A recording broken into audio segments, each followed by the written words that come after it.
Bushwhacks were some of the worst days I've ever had in the mountains, or life, really.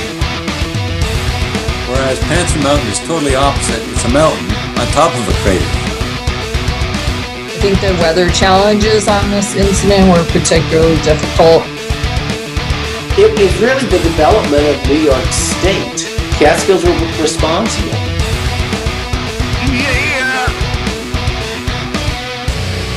Now you're listening to Inside the Line, the Catskill Mountains podcast. We're gonna do it right now. What? Are you like? Is this like pure pressure? We always do it right. Hold on. You got me doing this. All right. Low. What? Low. All right. So while you're figuring out how to do it. Nice. All right. Yeah. Same. Nice. No fizz. I'm not slurping mine down. Old folks pour theirs into a cup so our dentures, don't get loose when we do this. Oh, this isn't actually a record that the way it was. So, oh well.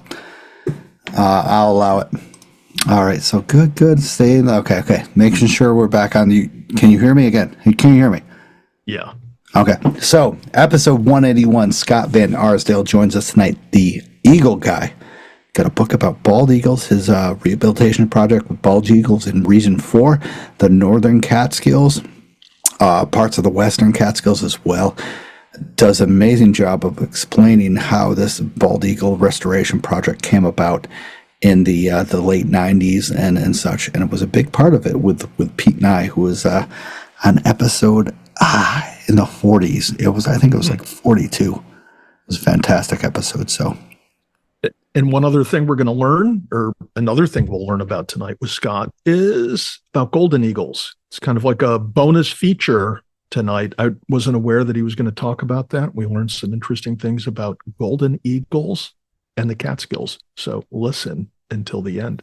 Yeah, and I mean, I knew there's golden eagles existed here in the Catskills or in the New York State, but have I ever seen them? Absolutely not.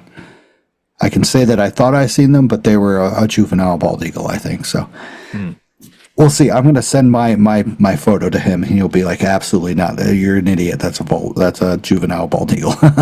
He'll say it's a turkey. Nice. Nice. Yeah, we'll talk about that later, actually. So we are recording.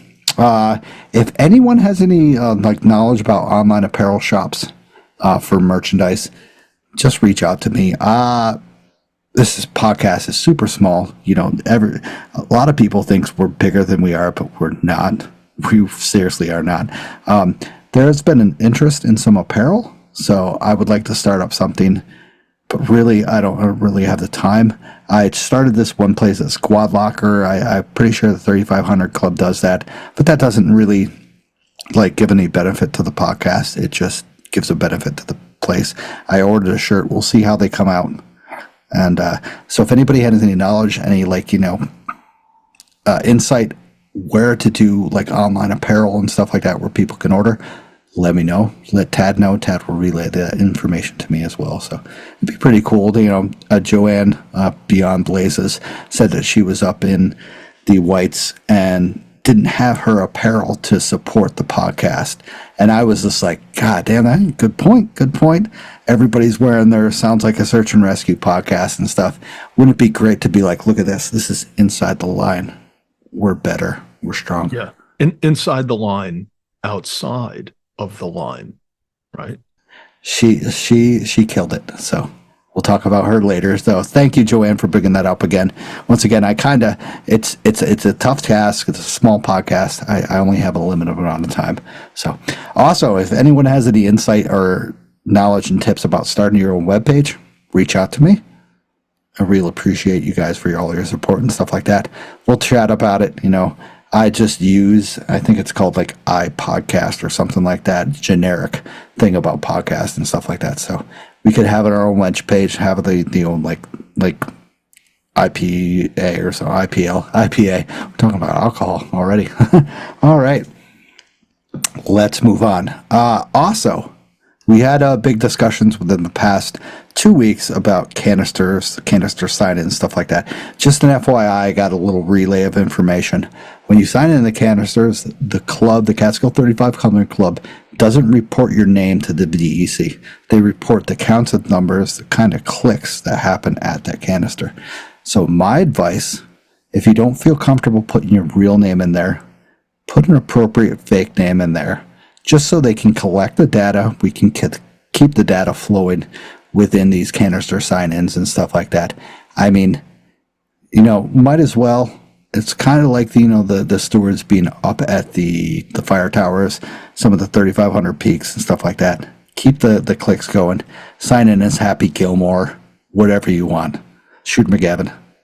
So instead of putting a fake name in, I'm going to ask you to put my name in, just sign as Tad B. Oh, so I can use your sign in towards my 10th grid. And I see where you're going. yeah. So also,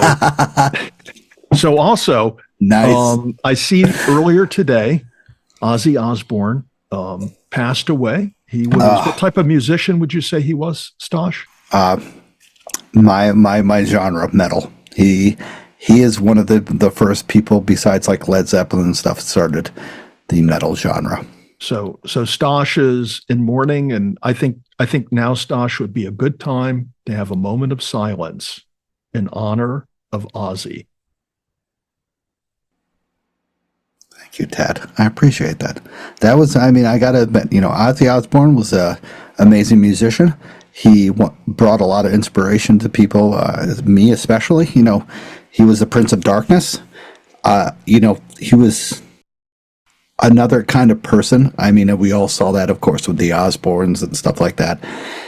I loved Ozzy. I loved the last death that I kind of mourned pretty hard was Eddie Van Halen. He was I don't know if you see this as the way I do, but I see musicians as musicians, and then I see entertainers and entertainers.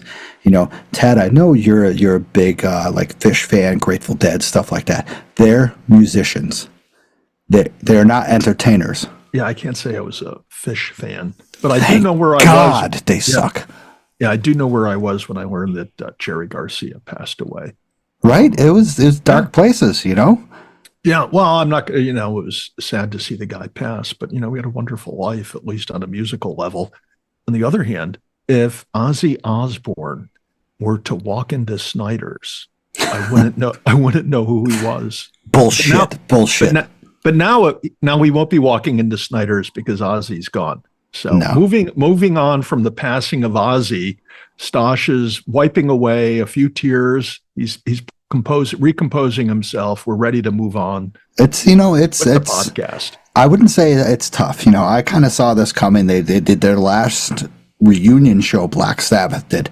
Black Sabbath's the pioneers of metal, of dark metal, and Led Zeppelin kind of brought it along. Black Sabbath perfected it, and then Ozzy brought it on as his wing, and then everybody else adapted to that. So I love metal. I love musician. I can always talk to people and say, this person's a musician. This person's an entertainer. Like a lot of the people in the past 70s, 80s, 90s genre were musicians. Now we have entertainers. Rihanna, is an entertainer. She sings. She doesn't write her own freaking shit. We have all these people, Ozzy, stuff like that. Grateful Dead wrote their own stuff, wrote some compelling music that you're like, God damn, this took a long time to think about and stuff. That's true, but I think the Dead is also as famous or as well known for the covers that they did. But while we're on the talk of musicians versus entertainers, let's just get Stosh's quick take on Taylor Swift. Musician or entertainer? Pre-musician, now entertainer. Okay, good. She was, when she was country, she was a musician. She was very good. I gotta admit, I love her stuff. Like I really loved her country stuff. But as she evolved into her scene now that she is, it's just boring stuff that doesn't make sense. Yeah, her stuff had to do with breakups and stuff like that. But it was actually really well written, well thought of. Now it's just, I'm going to blend in with the scene. Okay. And it's not a musician, it's cult shit. Like the Taylor Swift scene is cult stuff. Kind of like the Grateful Dead stuff. It's cult. Yeah. No.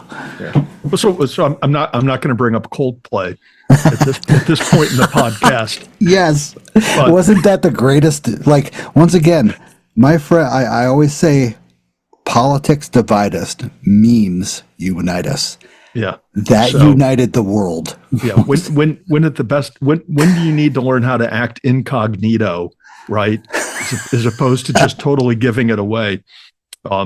Yeah, that was pretty boom, funny. Kiss cam, you're screwed. Yeah. CEO, boom.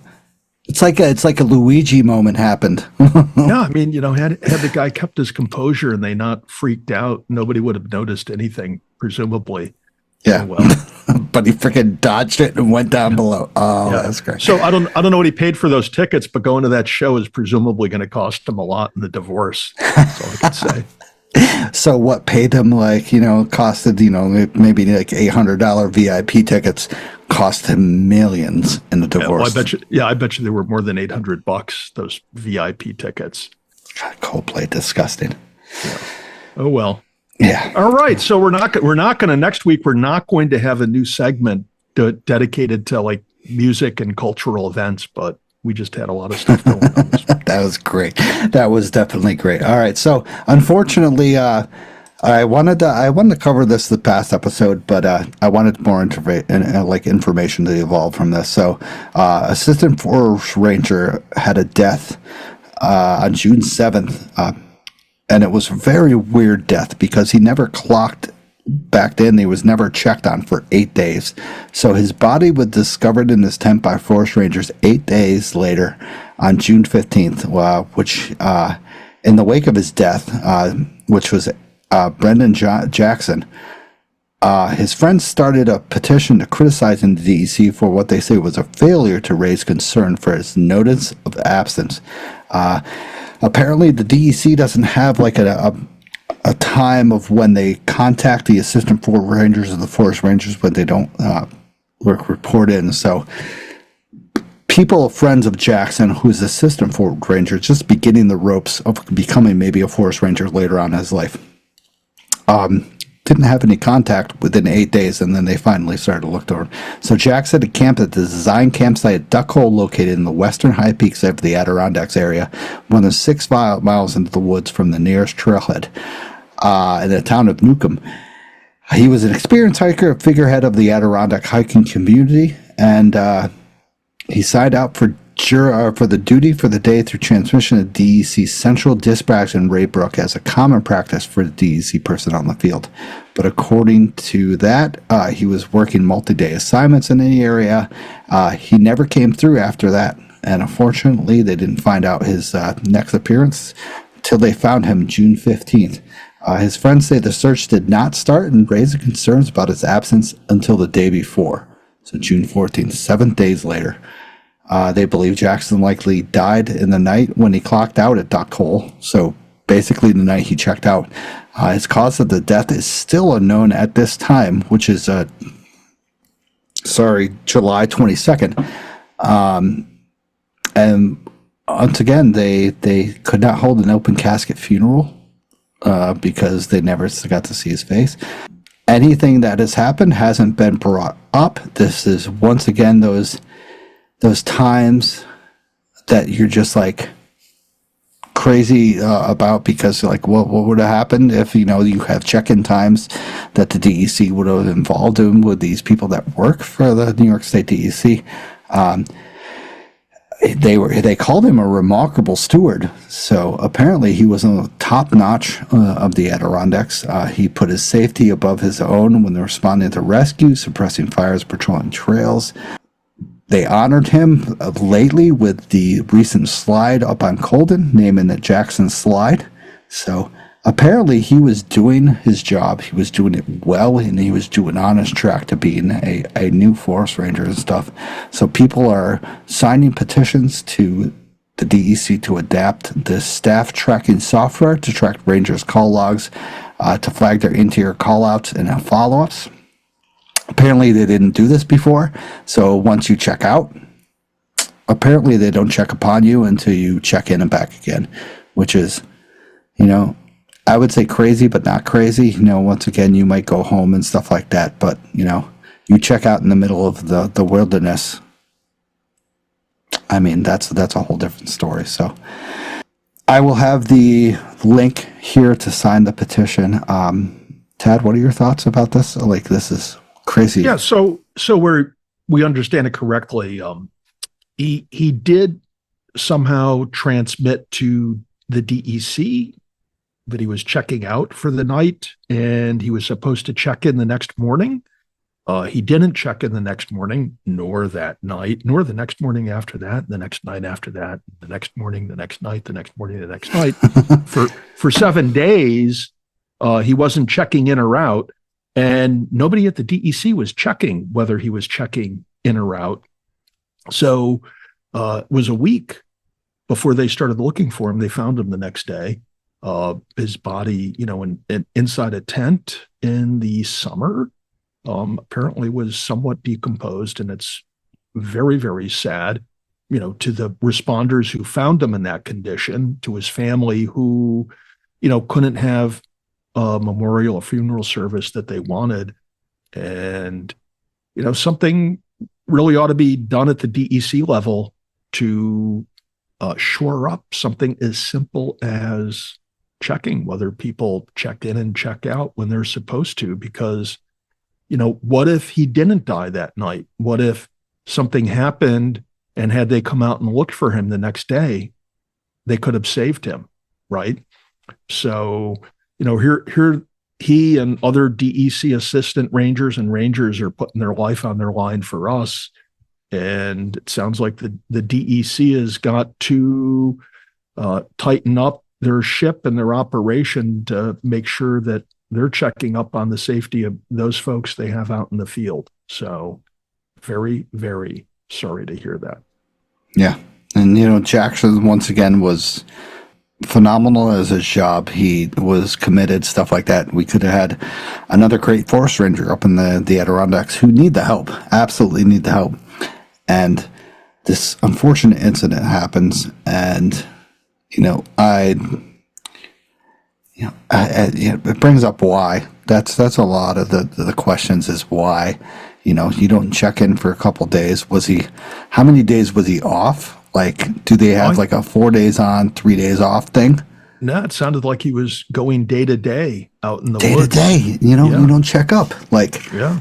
And the Adirondacks, the Catskills, once again, you have kind of like an escape route of 4 to 7 miles. With the Adirondacks, you could be out in the 6 mile, you might have 6 miles, and then you might have 15 miles to the nearest route. It's a little bit crazier. So the check-in times are a little bit more critical in the Adirondacks. Yeah. Well, the relevance here, I think, is we don't know whether something could or could not have been done had somebody realized the same day that he didn't check in that something happened and they need to go out and check on him. But however it went down, sadly, his body was in a state of decomposition, and it had to be pretty chilling or horrifying to those who found him in that state, whether his appearance, the odor, or anything else that had occurred. That's truly unfortunate. And then for, his family and close friends, that's a horrible thing as well. Not only does he pass away, but it's in a state where, it's easy to cast blame on the DEC and wonder if things could have been different. And it's just got to eat away at you forever and ever. So very, very sad. Yeah. So I wanted to bring that up now after more information is developed, and we've had more information. So signed the petition, of course, to keep our DEC rangers and the AFRs and stuff like that kind of in touch so they know what's going on and we know when problems happen. So So a little bit crazy. We had John Kelly last week. We chatted about his Appalachian Trail kind of bailout because unfortunately he had an injury. Now we talk about this guy from the White Mountains. Well, not from the White Mountains, but endurance athlete Andrew Drummond sets the fastest known time for, am I saying this right? I don't know if I always say it, dietissima. Do I say that right? Yeah, I think that's close enough. Close enough that I won't embarrass myself by trying to do better. Exactly. So he sets the dietissima for the White Mountains, which is 4 days, 48 peaks, 230 miles, and 86,000 feet of elevation gain. Unfucking believable. I am just, I'm going up to the Whites in less than a month. And the fact that doing 3 days is going to kill me.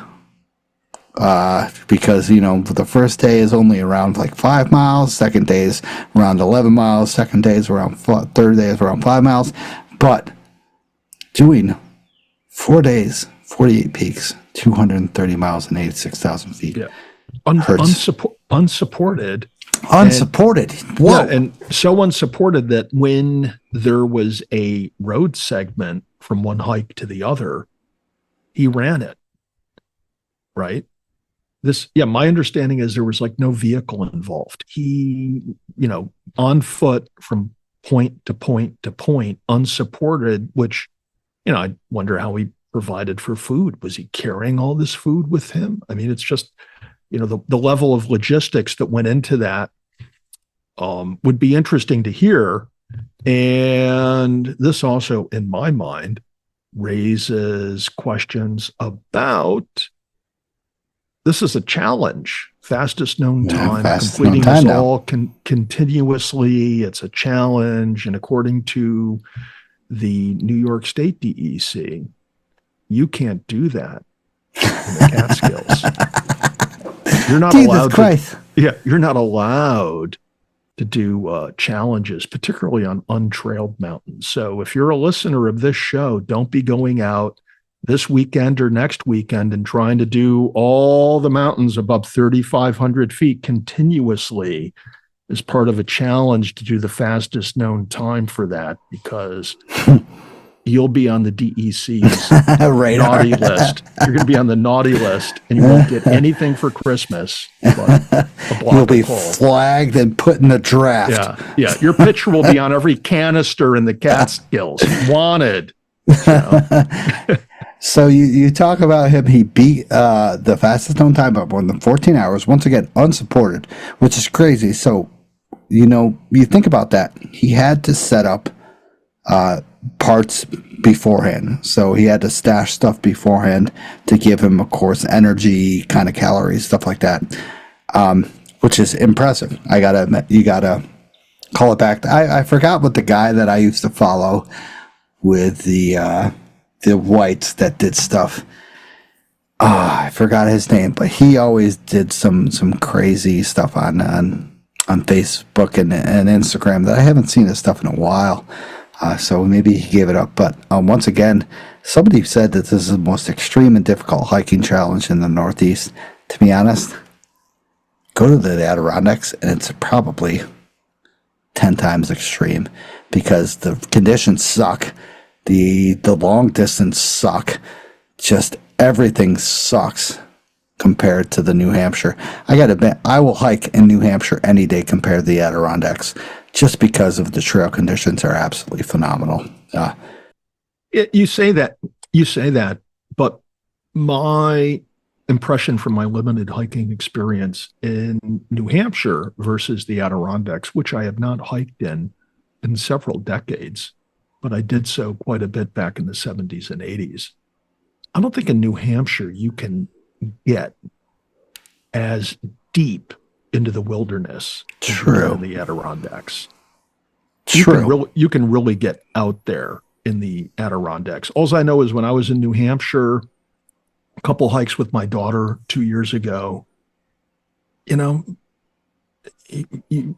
like the Catskills on a bigger version or basis than the cats. I mean, the mountains were bigger, maybe the distances were a little longer, but it's not like out in the Adirondacks where you're going to be several ridge lines in to the wilderness. Yeah, secluded. Yeah. Yeah, so 4 days, 22 hours, and 43 minutes, beating the previous unsupported records of 5 days, 13 hours, 5 minutes, held by Will Peterson.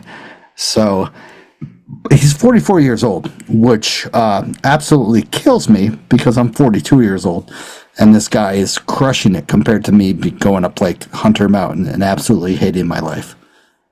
So this guy, oh yeah, let me 44 years old. I'm going to set the fastest known time for the diatissima of White Mountains. Yeah, we'll start training, and who knows in a few years what you can do. Long silence, because what I'm going to do is going to fucking die. Yeah. So when you wake up tomorrow morning, you just have to look at yourself in the mirror and say, today is the first day of the rest of my life. Or say, I'm going to start training, damn it. Me. I'm going to start training tomorrow, damn it. Or maybe I should say the DEC won't look up on me. So yeah, especially after last week's podcast.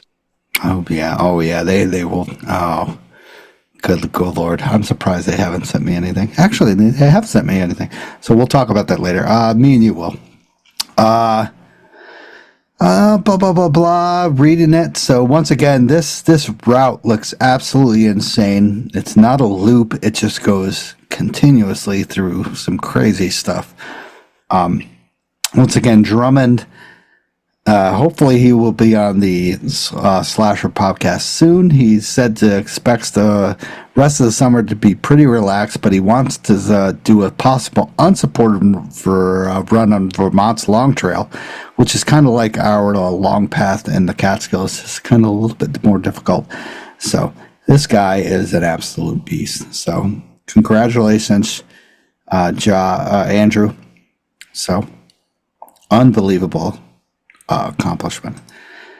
Also, because once again, we're setting fastest known times. Importantly, people can't set fastest known times here when this is happening in the Catskills. So there was on July 16th, 11:38 a.m. there was a dog rescue in Hunter. Greene County requested Forest Ranger assistance with the dog that had fallen to a crevasse on the escarpment trail. Rangers Welch and Dawson set up a rope and pulley system, and Ranger Dawson rappelled into the crevasse.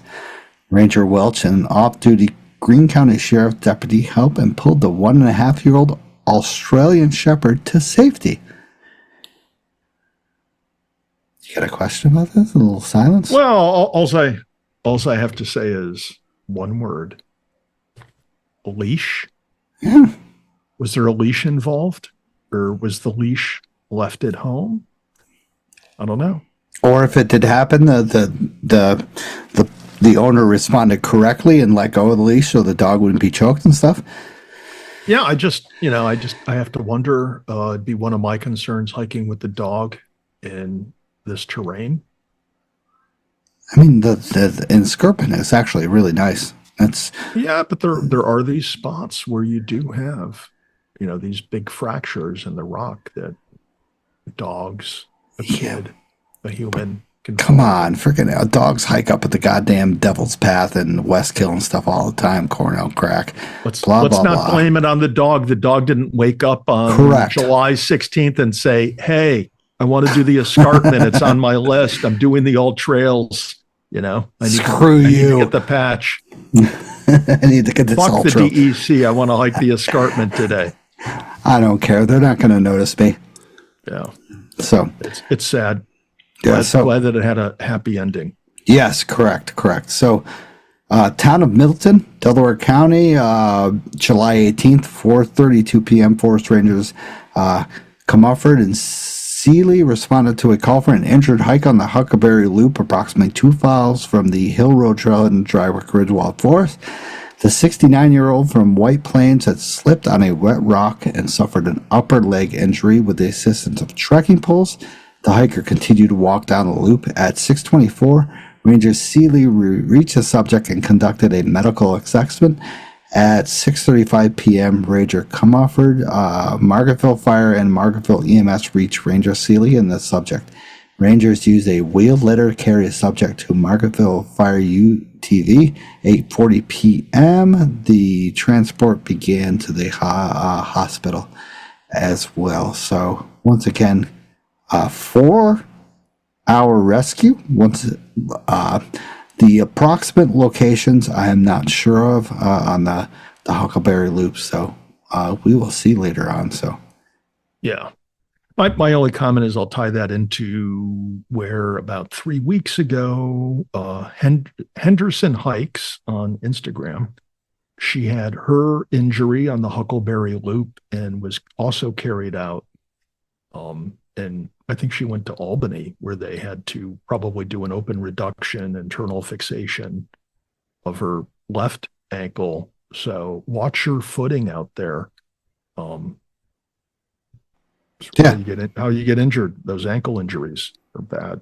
Yeah, especially we're in the area that I wouldn't say the unknown, but any way up is I wouldn't say a critical way up. We're not as bad as the Devil's Path and stuff like that, but with these areas, they're heavily forested and stuff like that. So cutting down some trees isn't optional. You'd have to, like where Kate got hauled out. She had to be wheeled out and stuff like that. This person had the same as like kind of exact injury. So I mean, not exact injury because they could hop out with their poles on. Kate, I'm not sure the extent of this person's injury, but Kate's was. More severe. Yeah, I'm surprised they didn't helicopter her out. That's crazy. We'll hear about her actually later. She's going to be joining us on the show and talk about her rescue experience. So it's pretty cool. So last set of thing, unfortunately, a bad incident. July 14th, 11:32 a.m. Forest Ranger France responded to a call for a missing person along the Schoharie Creek. The subject has been missing since the previous afternoon. France, the New York State Police Dive Team, and the New York State Office of Fire Prevention, Schoharie County Sheriff's Office, Schoharie County Search and Rescue, DEC Environmental Conservation Police, and the Middleburg and Schoharie Fire Departments joined the search efforts. At 5:15 p.m., so we're talking about 6 hours later, a Schoharie County Sheriff's Office drone detected activity downstream approximately 500 yards from the dive team. At 5:35 p.m., the New York State Police dive team located the 39-year-old subject deceased. The Sheriff's Department is leading this investigation. So, unfortunate incident happened up in the Schoharie Creek. I don't know where exactly. Schoharie Creek is actually very long. Mm-hmm. Going from, we're talking about down the Catskill all the way up to, I don't even know, not even Oneida, but up towards the Albany area. Yeah, well, it actually dumps into the Hudson River. Yeah, so. Yeah. But this was in Schoharie County. But sad incident, and, should be a reminder to be on watch when you're either in the water or on the banks of a waterway. Yeah, especially. Sometimes it looks like you're on solid ground, but underneath that, the ground you're standing on, the river might have eroded the bank underneath it, and it's just ready to collapse on you. So you can't be too sure. I also point out that just down the road from where I am, on Wednesday, July 16th, the 14-year-old drowned at the Split Rock area of the Mohonk Preserve.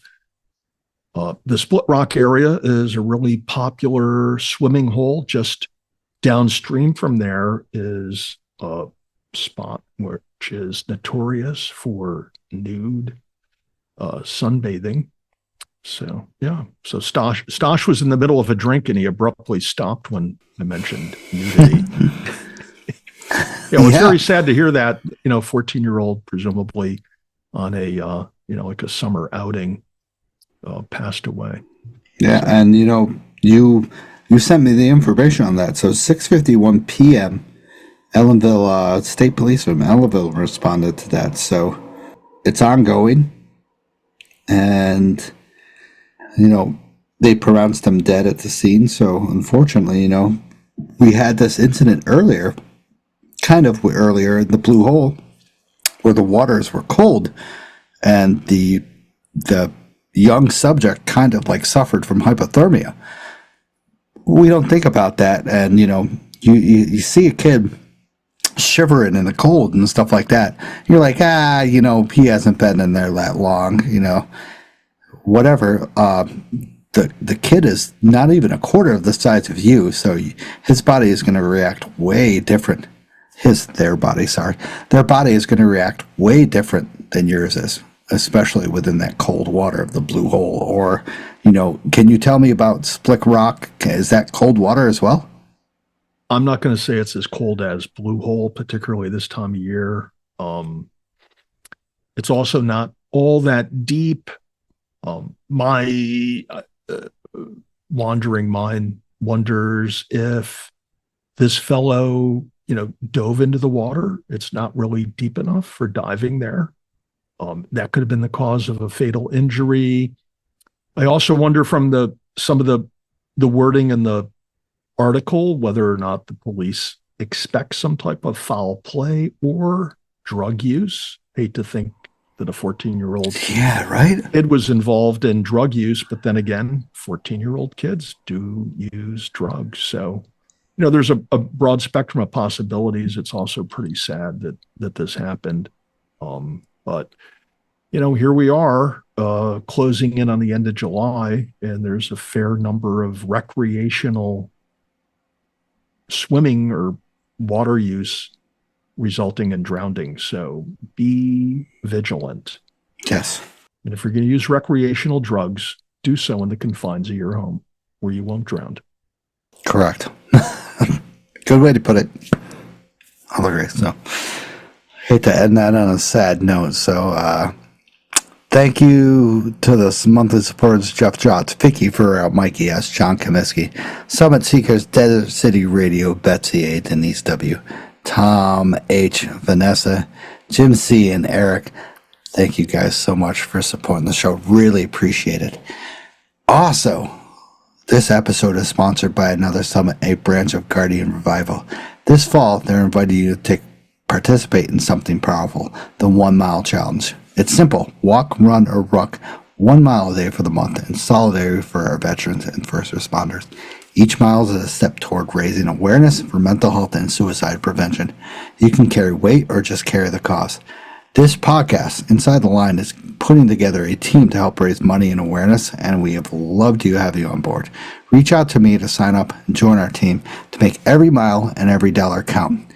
Let's crush this fundraiser. We've already got $695 or something around that towards this fundraiser that really hasn't even started yet. So I will have the link in the show notes. If you want to donate, please let me know. If you want to sign up to be on our team and we can all join together and freaking join forces and rip this up, let me know as well. Also, discover Camp Catskill in Tannersville, your ultimate hiking store.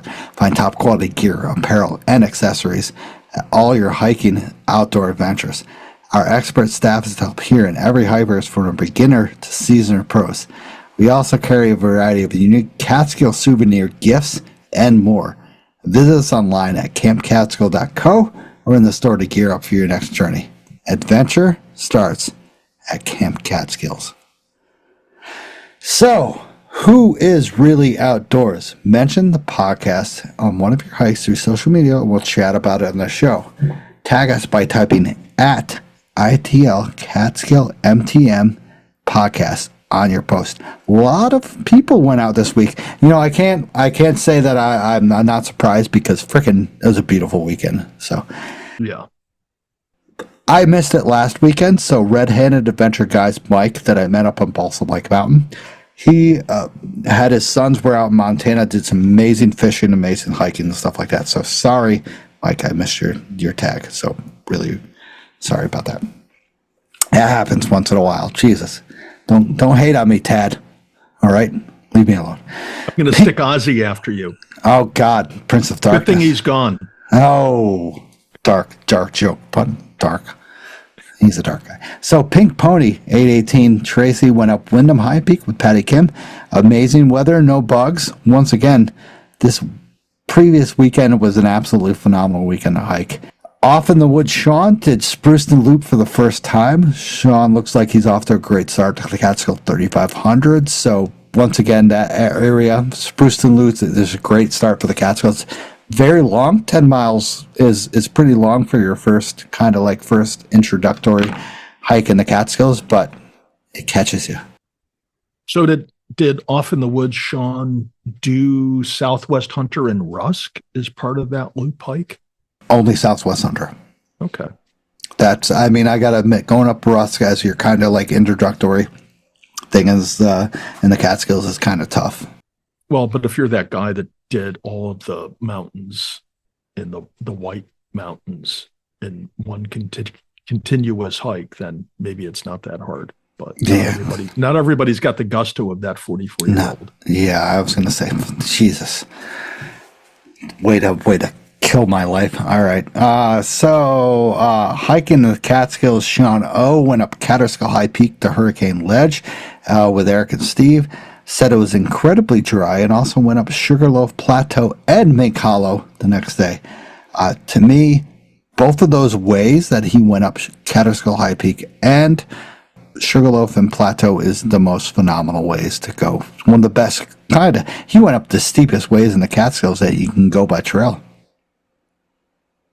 Yeah, but those are also, as far as the Catskills goes, those are great hikes. But I will say, this time of year, if you think you're hiking Catskill High Peak, but you aren't complaining about mud and nettles, then you're probably lost, because you're only at Catskill High Peak if you're complaining about mud and nettles. Am I wrong? Yeah. That area, Catskill High Peak. What is it called? What do they call that? The Indian campsite that you kind of cut across, and then you hit the snowmobile path. Once you hit that snowmobile path, go into the southern part of Hurricane Ledge. I admit, sucks a lot. Yeah. During the summertime. Yeah, it only gets worse the further you go. Yeah, and it's people you get to the plane wreck. It may be muddy and a few nettles, and then you start going around the corner. Oh yeah, it's like you've walked into nettle hell. Yeah, it's just like here's some nettle trees for your pleasure. Yeah, we've all heard of Middle Earth, and then there's nettle hell on the south side of Rusk Mountain. Ooh, Middle Earth and Nettle Earth. Yeah. Yeah, there's Mordor and Nettledor. Yeah, Nettledor. Oh God, that could be the new name for it. Yeah, the moat around it. Oh yeah, right. Holy shit! Yeah. Do not look at the dead. Yeah. Oh wow. So now, Tad, were you around the time where they had that cairn going up to say, the 6 foot, 8 foot cairn? Yeah, it was incredible. But I've also been there when the nettles were as high as the cairn.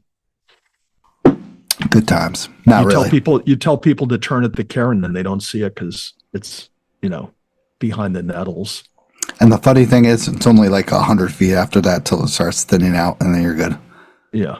Well, because you're out of the wet. You're out of the wet area. Yeah, and then people are like, "I ain't gonna do this," and then they turn around and have to go up the north access, add a couple more miles. Like, you missed it by a couple 100 feet, bro. Sorry.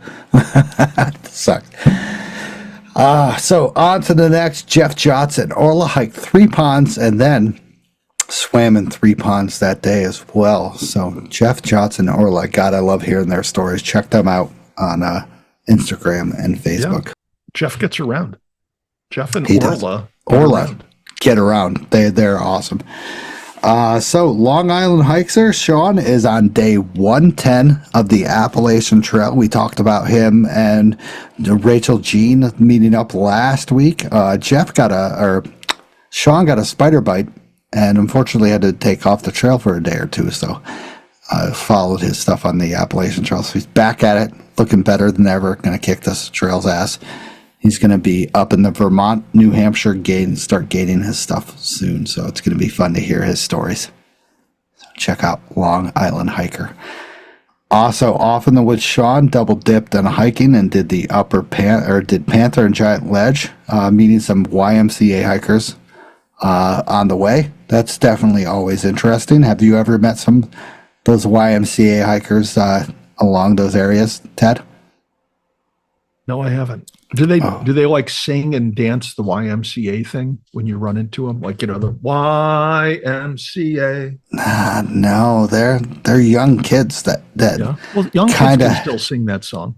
Yeah, they don't have my wife and I met them a long time ago on table, and there was like 16 of them, and only one of them had a pack. And I'm just like, but they were young, so they could make it out. And I was just like, all right. But they were young. Interesting. Yeah, so hopefully it was interesting as was I, because it was just something else.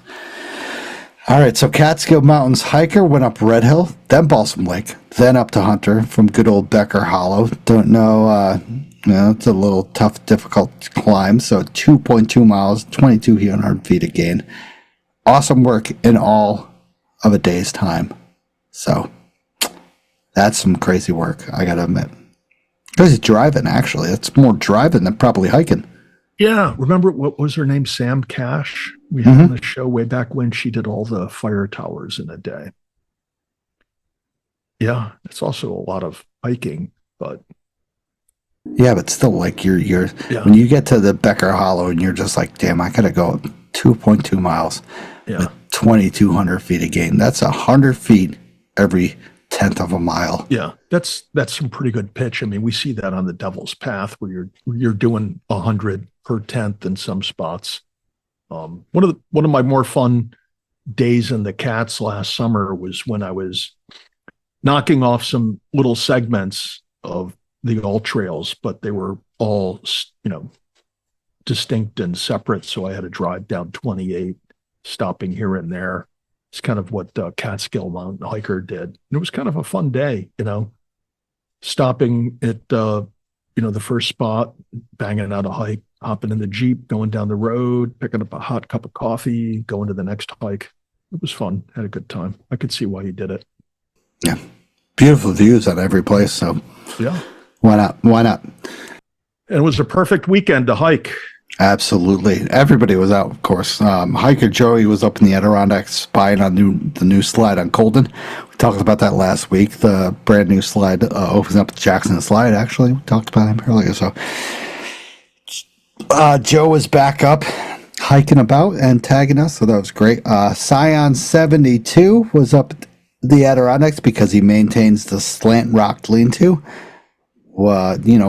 I can't say anything else than thank you for your volunteering, Sean.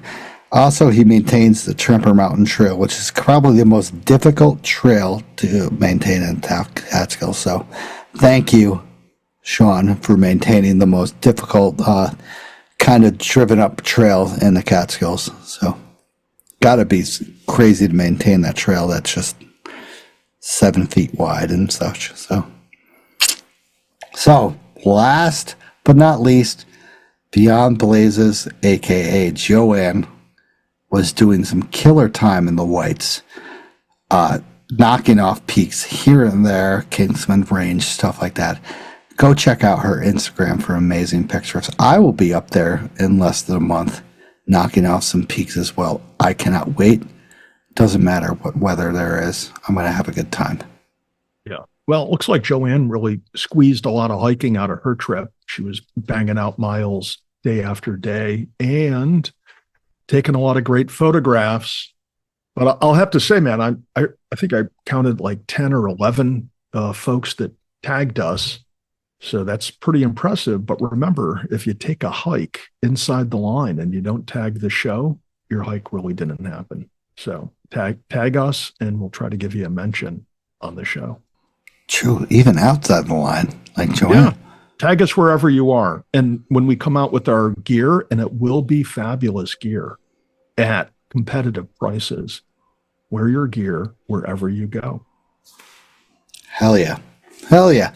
So also buy us a hard cider to support the show. If you think we're doing a good job and you want us to show us some support, buy us a coffee, hard cider and buy me a coffee. I call it hard cider. So John Barnikowski, I hope I said that right. Sorry, John, bought us 5 hard cider. Says he loved the show.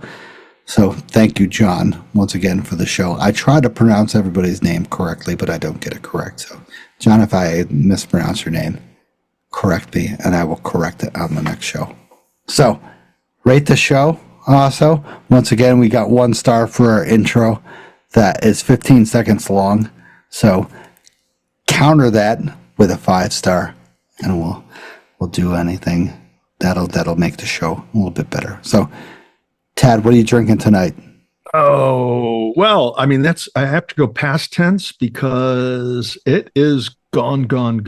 Nice. It was a Devil's Path Indian Pale Ale. The same thing I poured down last week. It comes in at a healthy 7.5 alcohol content, brewed in Livingston Manor, and it is delicious. Nice. So, yeah, you said that last time. Yeah, I like it, man. I can see why it gets high reviews. It's worth it. So tonight I'm having an Awestruck Strawberry Lemonade Summer. Once again, 6.3 ABL. Not as crazy as yours, but it's delicious.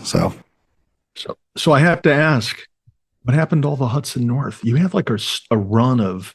I did. Week on week after week, Hudson North, blueberry, popsicle, donut. I mean, you had all these different flavors going on and on and on. And I think last week you had a 1911. Yes. And now an Awestruck is... What happened to the relationship with Hudson North? Do we have to get him back on the show so we get another case? No, they've been doing good. I decided to switch it up. Okay.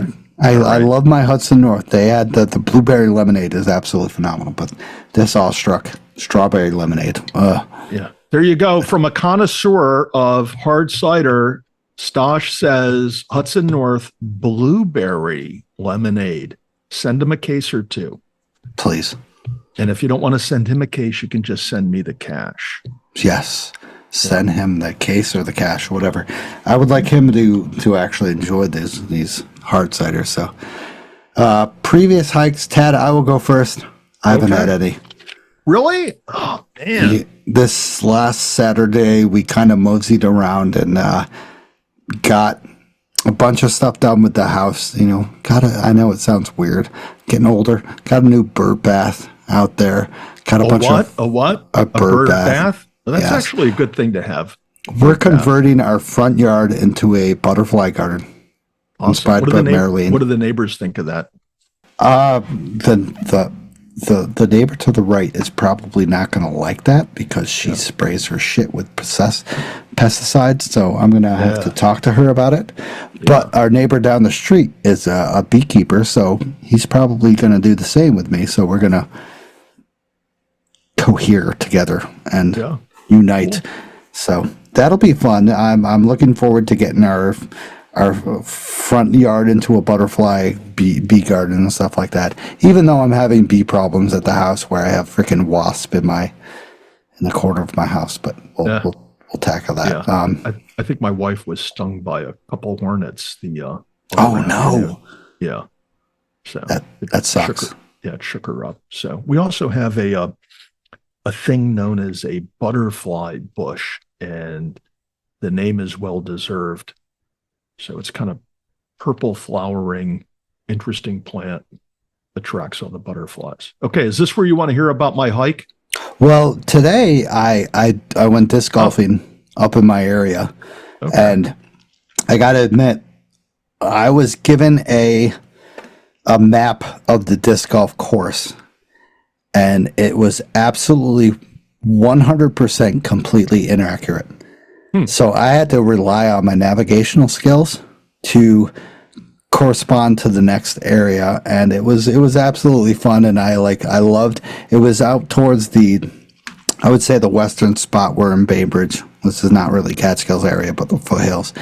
And it was just hilarious to be like, come up on the crew, like the parks crew, and be like, hey, your map is Actually, it was we're 10 years old.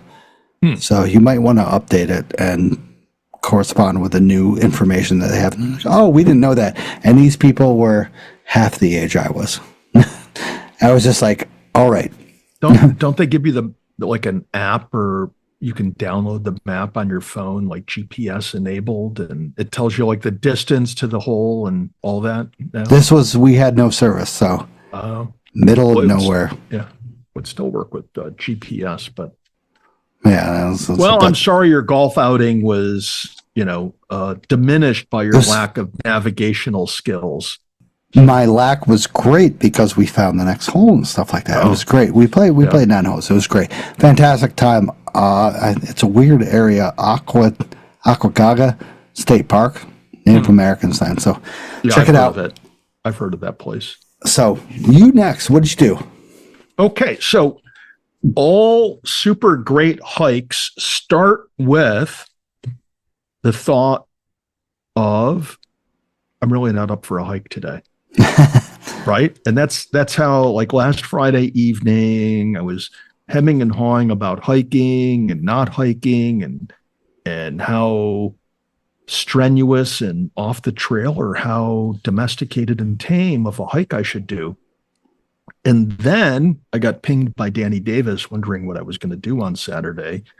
And I said, I don't know, you pick. So I met up with Davis on Moonhaw, and he had downloaded some interesting data that he has access to as a geologist about just different or unusual geographical or features that showed up on imaging that he wanted to check out. So we set off from Moonhaw, hiked up the Moonhaw, and made our way towards the drainage between Cornell and the Dink. And the first part of the hike was relatively tame and mundane, making our way through the woods. And then we started making our way up on a waterway. If you look at my Instagram post, you'll see a picture of Davis climbing up some bedrock exposed in the waterway. That first bedrock was at about 2,100 feet, which is, in my opinion, relatively low. So we continued on, and we took 5 hours to make it to the summit of Cornell, which is about 3 miles. Sounds legit. Yeah, well, and we weren't doing a straight line. We went around and we checked out a lot of unusual things. Some of them we were able to locate out in the field. The ground cover somewhat inhibited our ability to see what was showing up on the imagery. Some of it might have been just bad data, but Davis was really impressed with some of the things that we found, and some of the things that we found he felt were potentially the direct remnants from the retreat of the ice sheet or glacier. It's melting as opposed to from other sources. And it was very interesting, things that we saw, things that in terms of just flowing water would have defied gravity. So it was very unusual and interesting, particularly to do this with him. And then we made our way to the slide on Cornell. Oh, nice. I don't know if you've ever been there, but it's I don't know how old rock slide. Yeah, it's a little landslide. It's not as big as the slide on Little Slide. It's not as long. It's not as wide, although it has more rock in it, and it doesn't seem to be as active as that slide, but it still shows signs of activity.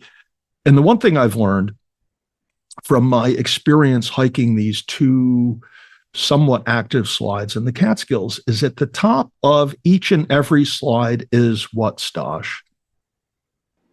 Kind of like a bedrock area that is fallen.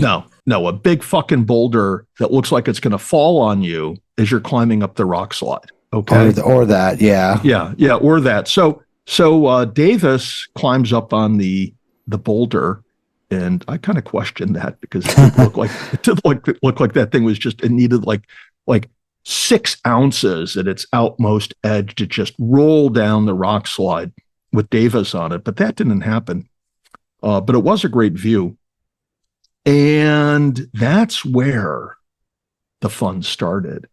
So I don't know how many vertical feet we made or climbed from that point on, but it was just one rock ledge after another rock ledge after another rock ledge. And some of these rock ledges were just huge. I mean, we're not talking about 20 footers. We're not talking about 30 footers. I can't say how big or tall the biggest ones were, but they were just mammoth. And when you first see them, as you're coming up to them, you kind of wonder at first, how is this possible? How am I going to get up and over this? But Davis and I are really good navigating through these things, and we did make our way up. I won't say that we hit anything that was, that we had to do anything that was sketchy or seemingly unreasonably dangerous to get up and over, but we did manage to get up and over. We also were able to do so in a way that we're not breaking branches as we go. We're not ripping off moss. We're doing this in a relatively low impact way as we went up. And we eventually, after scoring a couple stellar viewpoints, made our way to Cornell, where we bumped into a couple hikers, then a couple backpackers, and then a couple more backpackers, yada, yada, yada. And one of the treats for me, given last week's episode and my reading of the draft DEC Visitor Unit Management Plan, was hiking across the Dink, which I had not hiked across in quite some time. But the first thing we did is, because we had spent so much time going so slow hiking up to Cornell, that once you finally get on the trail, your sense of how much distance you're covering over time is really skewed. So we missed the unmarked, unofficial turnoff for the herd path across the Dink. And we had gotten somewhat downfield. Yeah, from Cornell. And so we were easily 50, 75, 100 feet, from it. But we decided, instead of just walking into the woods and entering the Dink area from there, that we would backtrack up to where Gaia showed the herd path or informal path over the Dink. And we would try to follow that herd path across the Dink.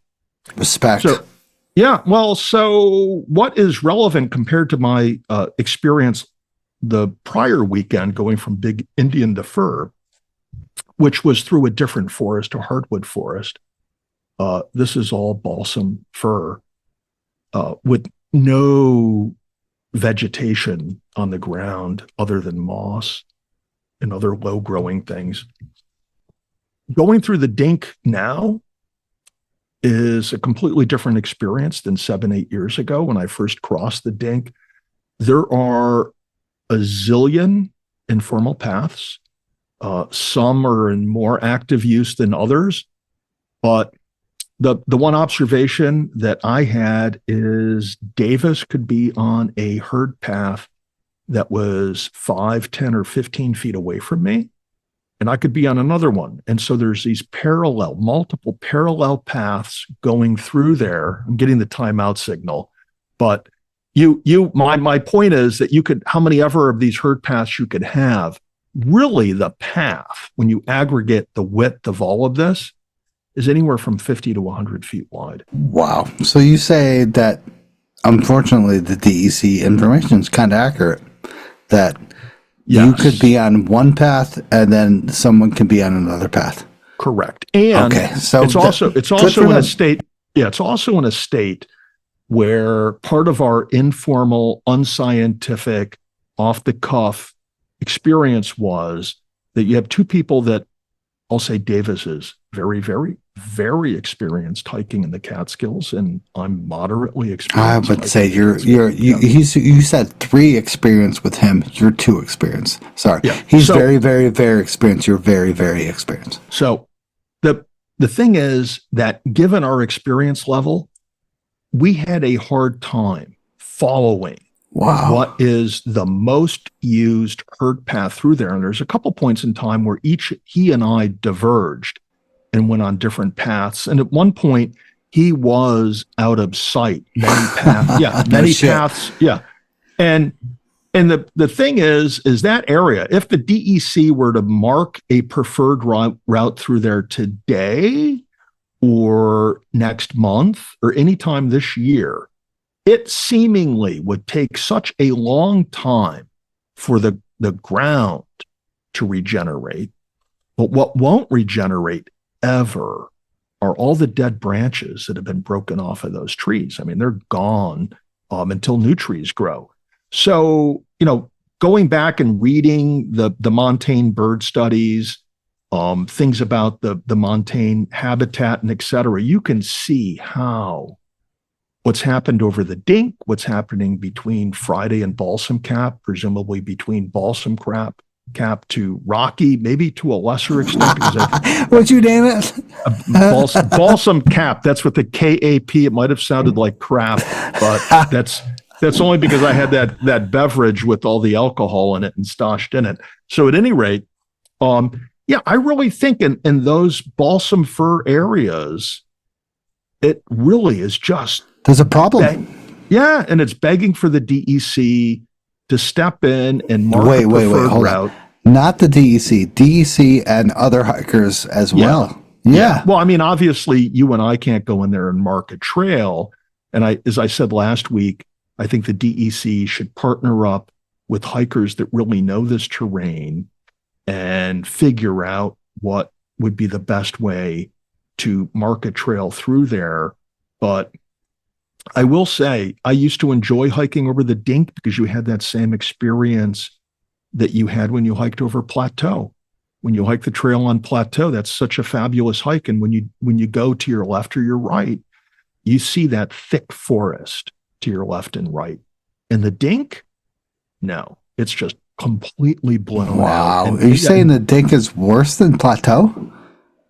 I'm going to say, well, I think Plateau in a certain way is interesting terrain if you bushwhack Plateau. Yeah, but you're talking about bushwhacking perspective. Okay. Yeah, but I'm talking about if you trail hike on Plateau, I think that's a great trail hike, particularly because you can look to your left and your right as you're hiking on that trail, and you see a thick forest on your left and your right.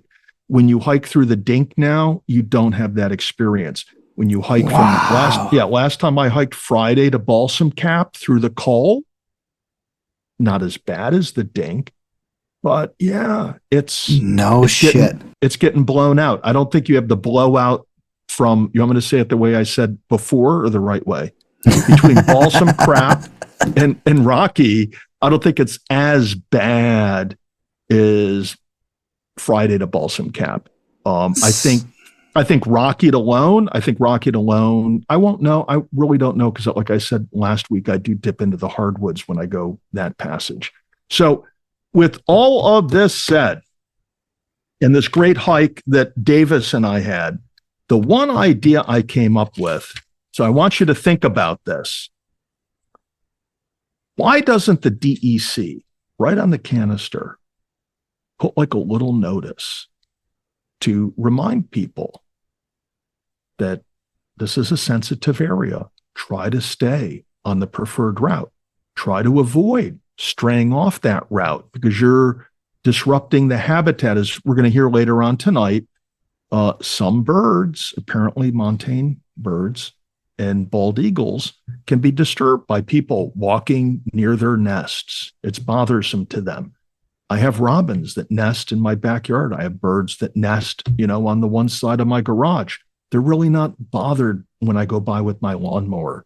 But birds in the mountains aren't accustomed to that. And it seems that in the Dink, maybe between Friday and Balsam Crap and Balsam Cap to Rocky, that hikers have, pushed the birds out of that area. I also, I can somewhat say, well, if the bird population in general is down in these areas in the Catskills, there's plenty of, habitat then for them to populate, and, they can still maintain the density in those areas that they had 20, 30, 40 years ago. Great. But aesthetically, going over the Dink and these other areas has surely changed in the last 5 or 8 years. And it would be wonderful if the DEC would step in sooner as opposed to later to start channeling that traffic, however they decide to do it, and maybe putting up some type of notice or warning to folks, what practices and things to do to minimize your impact on birds and other animals and the other growth up there. Because, I really, really saw it in the balsam fir forest over the Dink this past weekend. So with that, that's my effing hike report for that hike. And I will say the conditions, I mean, the weather was beautiful. I just had redone my clothes with permethrin, so I didn't have any issue with tick. Davis had a couple ticks that he had to pull off. So it's that, you probably put permethrin on your clothes a few weeks ago, maybe back in May, beginning of May. Time to reapply if you haven't done so already, particularly if you hike every week like I do. So that's it. I'm trying to mute this because in the background, I have the Cooperstown Dreams Park, the Oneana frickin' Dreams Park doing whatever their fireworks every frickin' 6 days. Sorry. Yeah. Unbelievable. Okay. Wow. That's a complete kind of like 180 from what we observed in the past 2 weeks with. So it is a problem. Well, it's a completely different forest. Okay. You're correct. The difference between, 100% balsam forest. Yeah. And so when you're going through a hardwood forest, I think what grows on the ground regenerates a lot faster than a balsam fir forest. Okay. Where you don't have much ground cover, things growing on the ground. Plus, when you have people walking over all this area and packing down the ground, I'm assuming that the ground is going to retain less moisture, which is going to inhibit growth. It's also going to make it harder for things to root. Those are just a couple suppositions I have, which seem to make sense. But hiking over the Dink this past weekend was a real eye opener to how things changed. I mean, even Davis, who I think accounted his first hike over the Dink to almost 30 years ago or more than 30 years ago. It was in the early 90s, when it was really different than it is today. Wow. Now, when I first went over the Dink, you kind of had to do that bushwhack boogie where it's one step forward, one step to the side, two steps back, a step forward. I mean, you just kind of keep having to move around because of all the branches that are in your way. Now it's, really, there's no branches in your way. If you're just trying to follow somebody else's path or a path through there, sometimes the path just fades away. And then you look to your left or your right, and you're like, gee, there's two over that way. There's one over this way. Which should I use? And then you look at Gaia and you see where you are relative to the one that shows up on Gaia. And, sometimes you'll find yourself, you're like 25 feet away from what shows up on Gaia. And some level of markings going through there would be beneficial, particularly in the winter. And unlike that stretch between Big Indian and Fir, which I imagine can regenerate in a few years with the ground cover for the grouse and whatever else inhabits that area, these areas where it's, the boreal forests, my intuition is it takes longer for that area to regenerate. There's been a lot of foot traffic through there, and it needs some level of attention. Now, with all that said, I feel obligated, and this is maybe a personal bias, but I feel obligated to go back to that comment where the DEC, I think, directly blamed Ritters with this destruction. So in the hikers that we encountered, I think 5, 7, 9, 11, at least 11 hikers that day hit Friday Mountain. I know of 5 that hit it by going over the Dink, and the others presumably just did it from Moonhaw. None of them were working on their grid. Okay. none of them, of the 11 plus Davis and I, that's 13. Of those 13, none of them were out gridding. Yeah. Interesting. Yeah. Very interesting. Yeah. So crazy. Different perspective once again. yeah. Yeah. We'll have to, I don't have the time. Yeah. We'll have to hook up at I Snyder's wish. with the commissioner of the DEC, have an official meeting Yeah. over some hard cider and IPAs and solve this problem for once and all. But I go back to, I think that your original comment. Yeah, I think that the DEC, the first thing that they can do that doesn't cause any level of disturbance or disruption to these areas is that they can just start posting, like, just whether it's something that they can just with zip ties right on the canister itself. It's not like the old days where you'd have to hunt around for the canister. The herd path takes you right there. Right? You'll see it. So putting some type of environmental notice, maybe kind of like the one that the Gould family has put out there. Yikes. Kind of maybe a bad joke. Yeah, but they ought to put something out there, maybe with one of these QR codes on it so people can, right? So people can get more information. But it was really sad to see the, what's occurred to the dink up there. It is what it is, but going forward, we can start to engage in practices that help that area regenerate itself. And Yeah. I don't think it's going to take away from your hiking experience at all. When you want to go out and bag one or two mountains, you can do it in a way that is very adventuresome in and of itself. As Davis and I did. I agree. And Ted, I've been up that way that you went up, going up Cornell. That was fun. Freaking boulders galore. Going into the kind of coal area, and then you have the slide. One of the most interesting things about that hike, and I made this observation to Davis, we had been walking for a certain period of time through this area where he had, visualized and made this comment about certain things attributable where he thought could relate to the glacier. And one of the things I noticed is you're walking through there again for like 10, 15, 20 minutes, and you do not see a single large boulder. And you're up at like 2,700 feet. You're like in Boulder Central. You must have been the sweet spot. Well, this is where there was just a lot of what I'm going to phrase as being anomalies that you wouldn't, you don't find elsewhere in the Catskills. And this seemed to be a spot where different things that happened that had not been obliterated by subsequent erosion events or weathering events or whatever a geologist would refer to them as.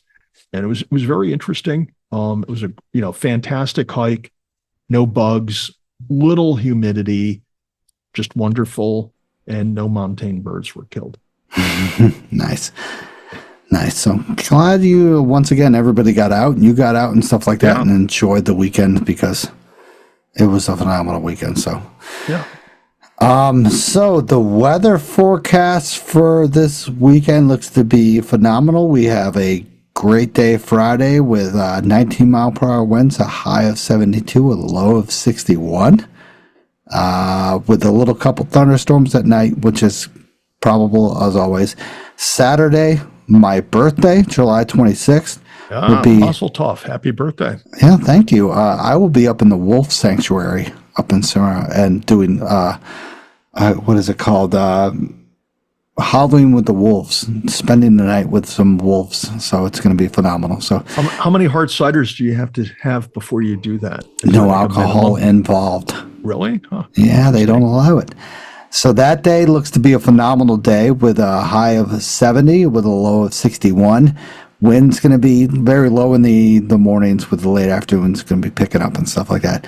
Sunday looks to be kind of like a crappy day with rain from the AM to the PM, and a high of 66, a low of 61, with rain equaling up to about a half an inch. So Yeah. So get out there, tag us, enjoy the mountains. Let us know your Catskill experience, please.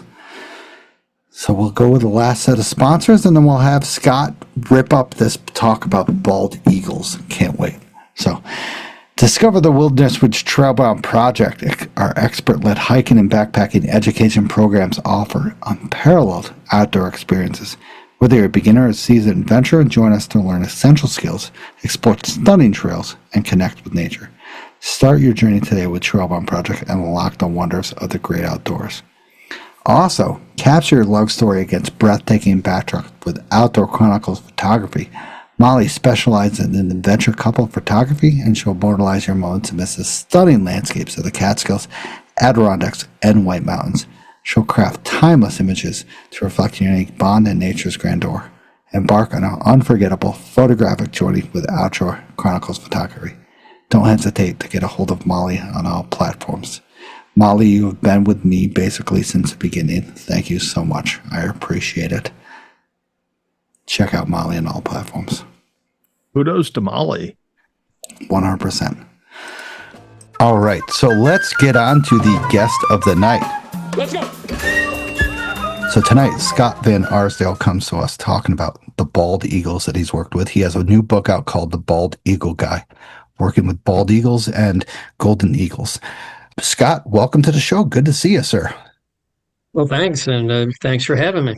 Yeah, it's fantastic to hear about the bald eagles, the bald eagle restoration project, to see them, flying around in our areas once again after, I don't know how many years was that bald eagle deficit was that in place? Oh, from basically the early 1900s. They were knocked back. If you live close to the land at that time, the only good predator was a dead predator type thing.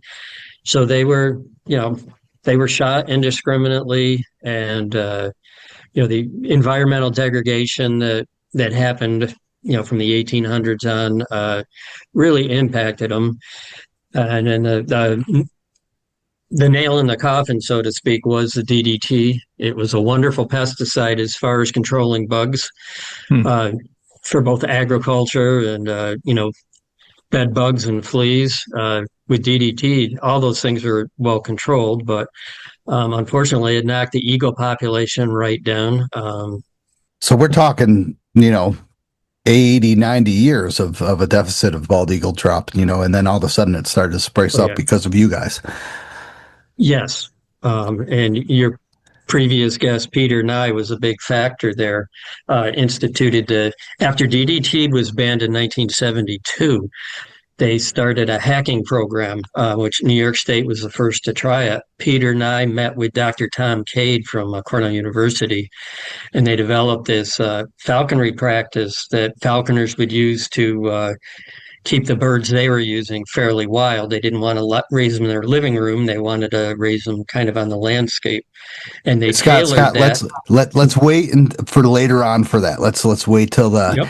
That's an awesome. That's going to be an awesome story. So, how about yourself? Let's forget about Pete Nye. Okay. Let's forget about the bald eagle. Talk about yourself, sir. Yeah. Well, I grew up in the Finger Lakes area, several different locations, and always spent my summers at the family cottage on Cayuga Lake, surrounded by the normal lake stuff and the nature around the lake, but also woods and waterfalls and field and stream. Out behind the cottage, and I grew up just loving nature my whole life, ever since I was a little kid. And I knew I wanted to work in conservation somehow. And long story short, I went to college, ended up at SUNY Cobleskill in the Fisheries and Wildlife program. And I got a degree in fisheries and wildlife technology and started working with the New York State Department of Environmental Conservation in 1983, which during the fall after I graduated from college. And that included a stint at the Catskill Fish Hatchery in Livingston Manor, the Bruce area. And from there in 1990, I went to the Stanford office in wildlife. And I worked there for a while until I started working with eagles. And I met Pete Nye, and we went from there. my eagle career kind of evolved, and we can talk about that. So, Scott, you're more involved with the Catskill area than Pete was. Yes and no. I mean, Yes. certainly, uh, he didn't work specifically in the Catskills, but he certainly during his career eagle work did plenty of work in the Catskills. Okay. Well, that's phenomenal. Now, this book that you recently published, do you want to chat about that real quick, and then we'll go back to that later on in the show? Yeah, sure. I realized I had a pretty unique career. Not many people get to work with eagles or even with wildlife like I did. And even within the state system, my career was unique to me. I did eagle work that nobody else in the DEC did. And I've given over my career, I gave a bunch of public presentations on that. And I thought maybe, there'd be interest in my career. So I decided to write the memoir, a little bit about biography about myself, and then I just go into the nuts and bolts of my career, a lot of anecdotes from the field. So if people like this podcast, hopefully they'll be interested in getting the book and read in more detail about those things. I'll have the link to the book in the show notes so we can get that. I know not a lot of people up here in Oneonta, but you can get that on Amazon, correct? Correct. And where else? Is there any other online place that you can purchase this? Nope, just Amazon or the Green Toad bookstore in Oneonta.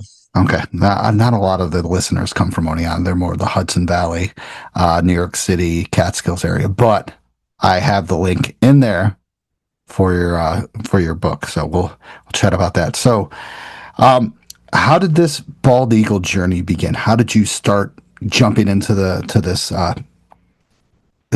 platform that you had? Okay, it was kind of by accident. When I went to Stanford in 1990, I was the new guy, kind of low man on the totem pole. And at that time, the office, as a lot of DEC wildlife offices were really hook and bullet.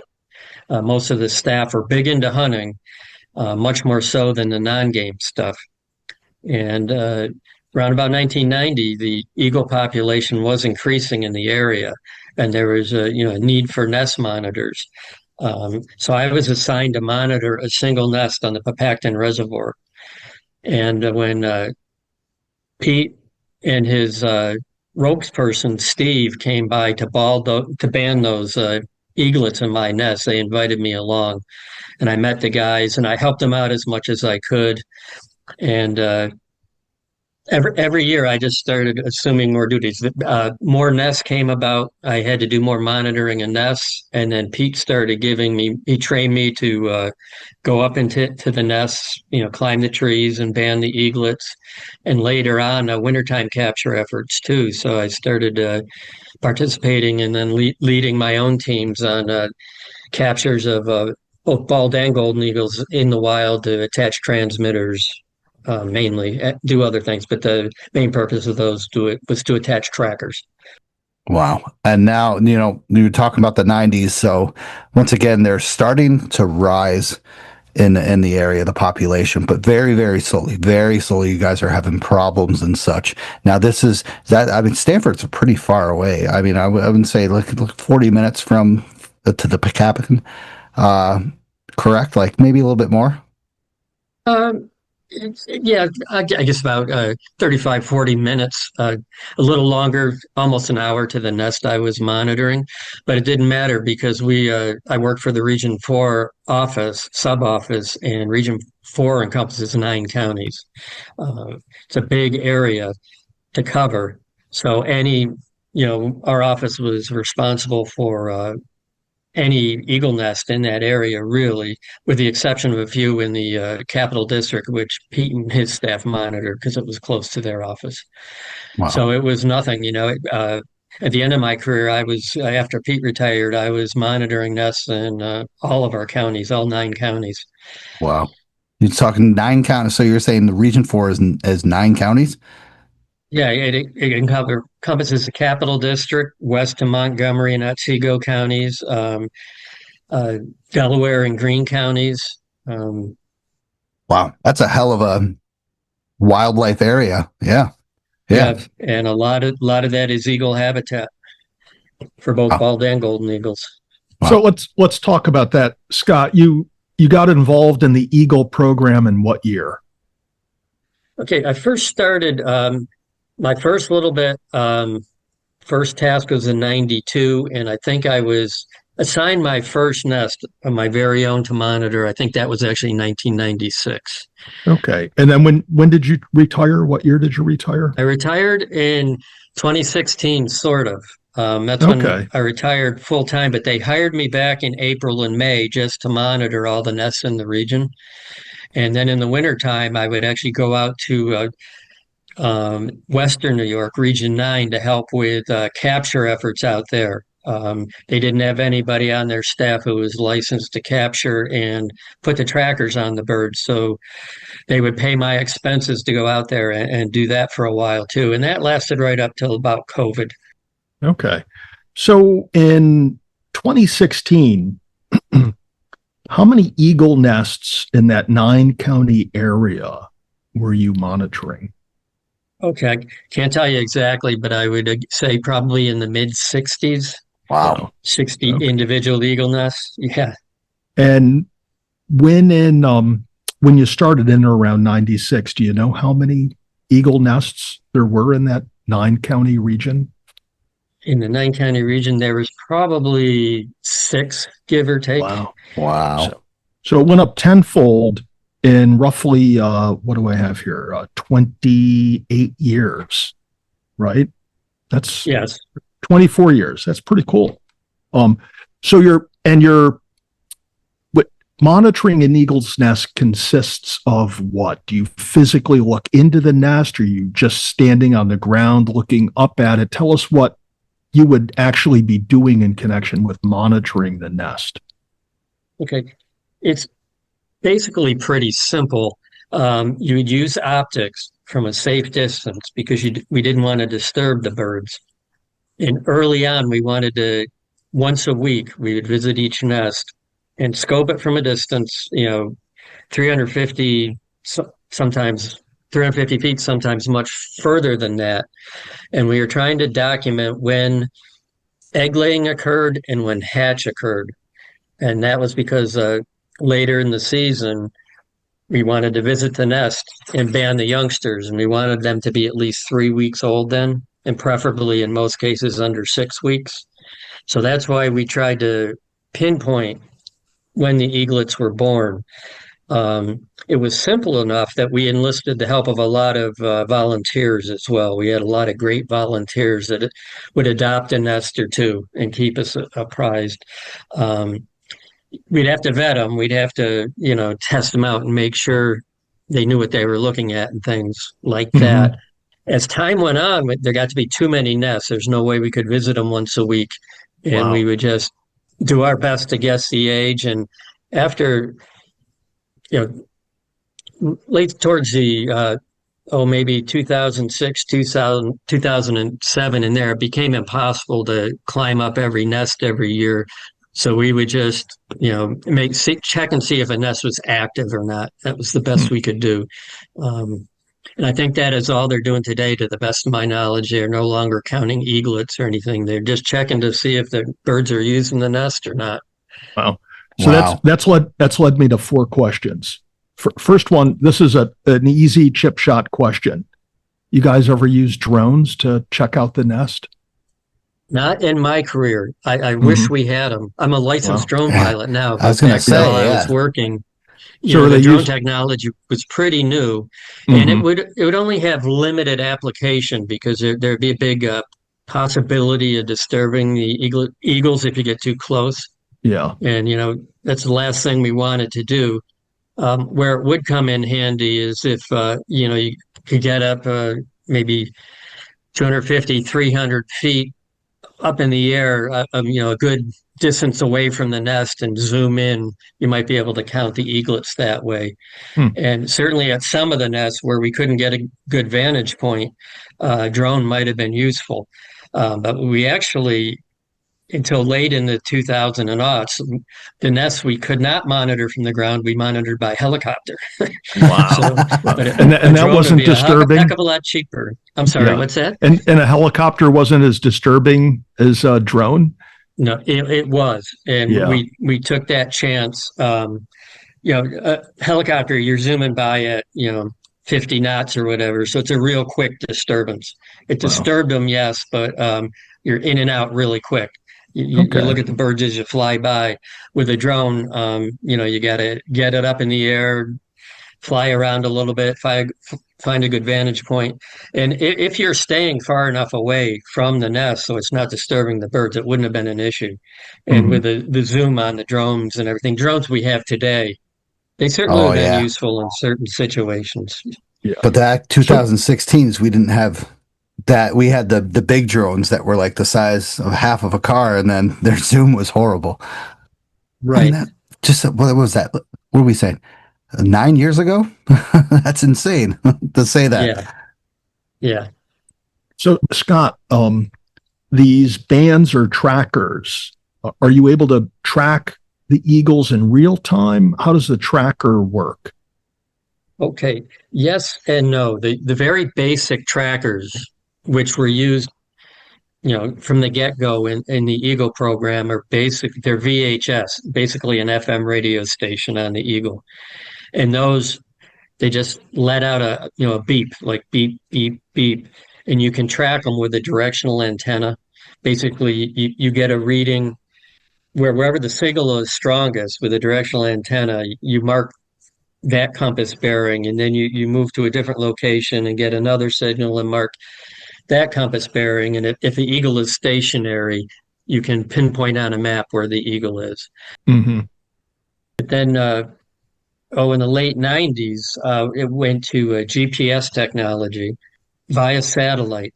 You couldn't track them in real time with that technology, but the GPS would record the location data, say whatever it was set for, every 15 minutes, every 5 minutes, every half hour, every hour.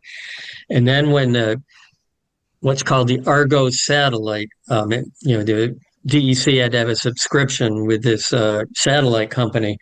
When the satellite came overhead, the tracker would dump all the collected data, upload it, and then that we would download that information on a computer. Towards the end of my career, for the last few years, we were using, especially on the Golden Eagle project I worked on, but also a little bit with the Western New York bald eagles. They're GPS trackers that connect to the cell phone system once a day. And so it would collect data, whatever they were set for, location data, elevation data, the speed the bird was flying, if it was flying, and download that once a day. And that was actually used, the impetus behind most of that work was to site wind power projects correctly, so that the windmills didn't become eagle killers. The data was crunched and modeled by PhD students, and they determined from that work that we did that just the location of a wind tower moving at 50 feet one way or the other on a ridge or on a hilltop could make the difference between whether that was going to be an eagle killer or not.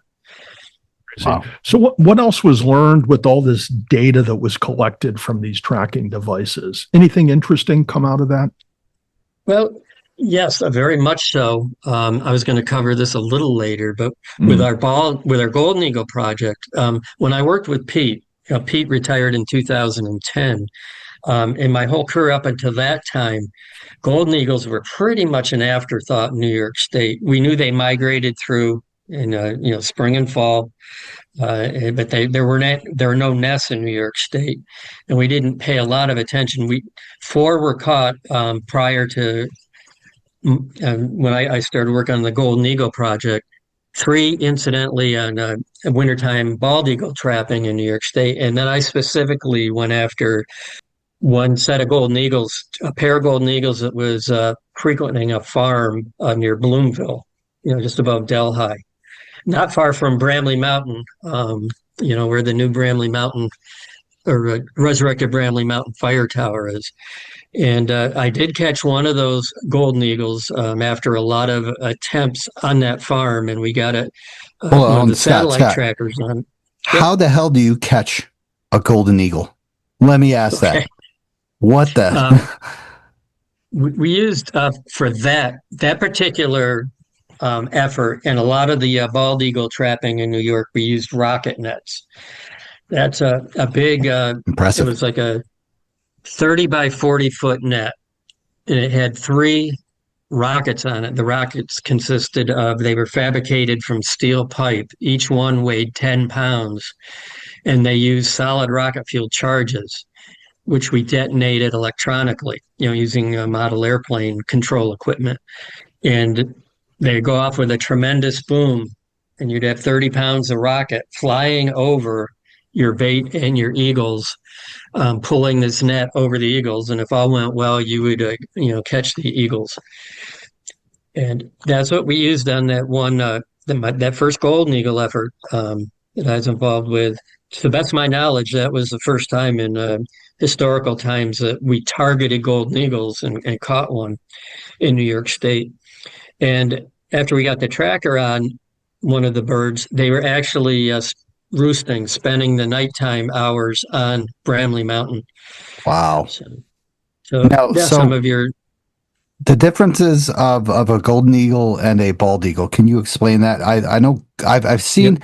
I'm pretty sure I've seen a golden eagle over on the Captain one time when I went bald eagle spotting, but I'm not sure. I'll have to send you a photo now. Can you explain the differences between those two? Yep.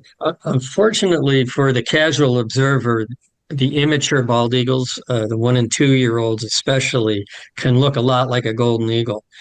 We only have golden eagles in New York, in the Catskill area, especially from starting in late October, maybe, and then by the middle of April, they've all headed back to the tundra of Canada, where they spend the summer.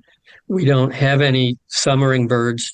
Not that it could never happen, but if you see a bird you think is a golden eagle after the middle of April, you're probably looking at a bald eagle.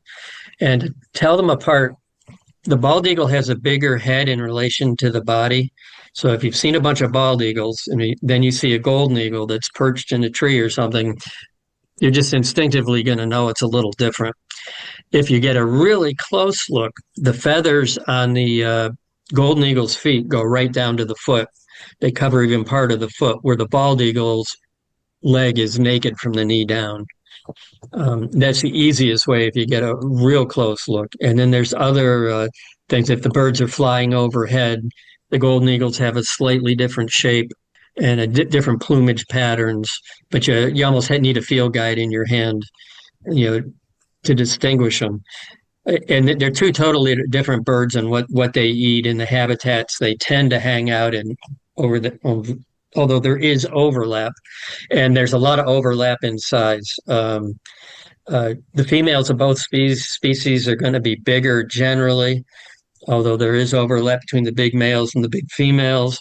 And the biggest bald eagle is going to be about the same size as the biggest golden eagle, and likewise the smallest one is going to be about the same size as the smallest one. So you can't really go by size. Wow. That's insane. So is there any difference between, I know with the male and females, you can distinguish them between their beaks and stuff like that. What about the golden eagles? Is there any other differences besides the feathers going down to the beaks or difference or anything? Really not anywhere near as much on the golden eagles. There are some measurements we would take. We would measure the beak and the diameter of the tarsus, which is basically the shin bone, the bone between the knee and the foot.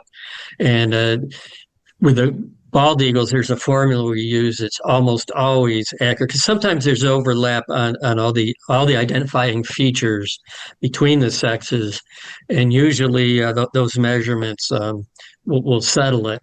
There's one case with a bald eagle that went to necropsy in Albany, and that turned out not to be the case. All the measurements said it was female, and it had a testes.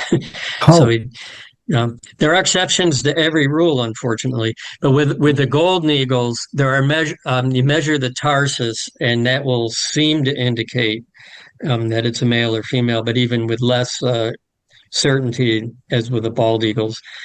But if you get a real heavy bird, like say one that's above 12 pounds or so in either species, you can almost safely assume that it's a female. Hmm. So, can anyone rehabilitate bald eagles? Do this? Like, I mean, they're federally protected, correct? Oh, very much so. They're federally and state protected, and in order to rehabilitate them, you need federal and state licenses. And there's very few rehabilitators in New York State that are licensed to do that. The Friends of the Feathered and Furry Wildlife Center in Hunter, between Hunter and Lexington, they are licensed and they do very good work. So if you ever come across a debilitated eagle in either bald or golden in the Catskill area, give them a call. They're very versed in what needs to be done and they will come out and get it. If you have no experience handling eagles, you really want to be careful with them. You can do it, but they can take a chunk out of you. There's another facility. Well, Cornell has a facility that's licensed, and there's a facility out in Western New York. There may be others, but those are the three that come to mind. Other rehabilitators can take, if they get an injured eagle that comes in, they can stabilize them. And then as soon as they're stabilized, they have to transport them to one of the licensed facilities. So, like, I've seen so many pictures of like you and Pete and stuff handling bald eagles, and they're like looking at you like and stuff. Are they like snappy? Do they fight back? What's going on when you pick these guys up? Because it's crazy. I got to admit, like they're huge. Yeah, they will certainly try. The trickiest thing is getting them out of the net. They're tangled up in the net. And when you're trying to get them out of the net, they'll strike at you with their talons and bite at you. We don't worry about the bite so much. We keep our face away so they can't bite us in the face. If they bite us in the fingers, okay, yeah, or on the hand, it hurts and will bleed a little, but it's not a big deal. If they get you with the talons, you're in trouble because they can lock their talons and sink it right into your flesh. Pete one time was processing a bird that an inexperienced person was holding. If you're holding an eagle for somebody to, put the tracker on or band or take measurements, you want to hold the two legs together and keep control of the legs so that there's no talons flying around.